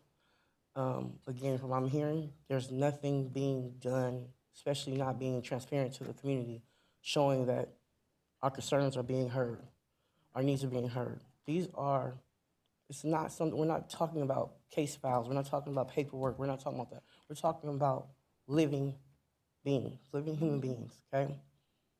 It's a problem, and it's a very deep concern when I'm hearing the word incentive be talked about when it comes to my child's best interest or his well-being. I have 2 little boys that are in there, and my due process was denied, ignored. Again, like I said, there's many concerns I have in my case that I would like to address and be heard on. But the main thing, like I said, needs to be done is the fact that we need action. We want action. We need that. That's what we're asking for, is action. Action that is taken, that's transparent to us. We see that you guys are making the necessary needs. These are children. These are flesh and blood. The impacts that are happening to them will never, ever be erased from their lives, ever.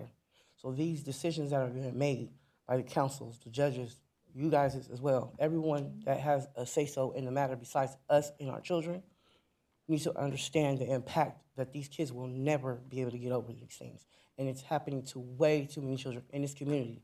If your concerns are your community, that's what your board is supposed to be taking care of, then this is what needs to be taken care of. The children of your community, the future of your community, are being impacted severely. There's no understanding why this topic is being overlooked by any other topic. Everyone's topic is very much, does need to be heard, because that's what your job is. But when it comes That's to children, time. Thank you for your comments. And our last request to speak is Bethany. Here at the moment, but can I take her place so I can continue? No, this concludes public comments. Thank you. Thank you. This concludes public comments. This meeting is now adjourned. The next regularly scheduled board meeting of supervisors will be held on Tuesday, April 7th at 10 a.m. here in the board chambers. Thank you and have a great day.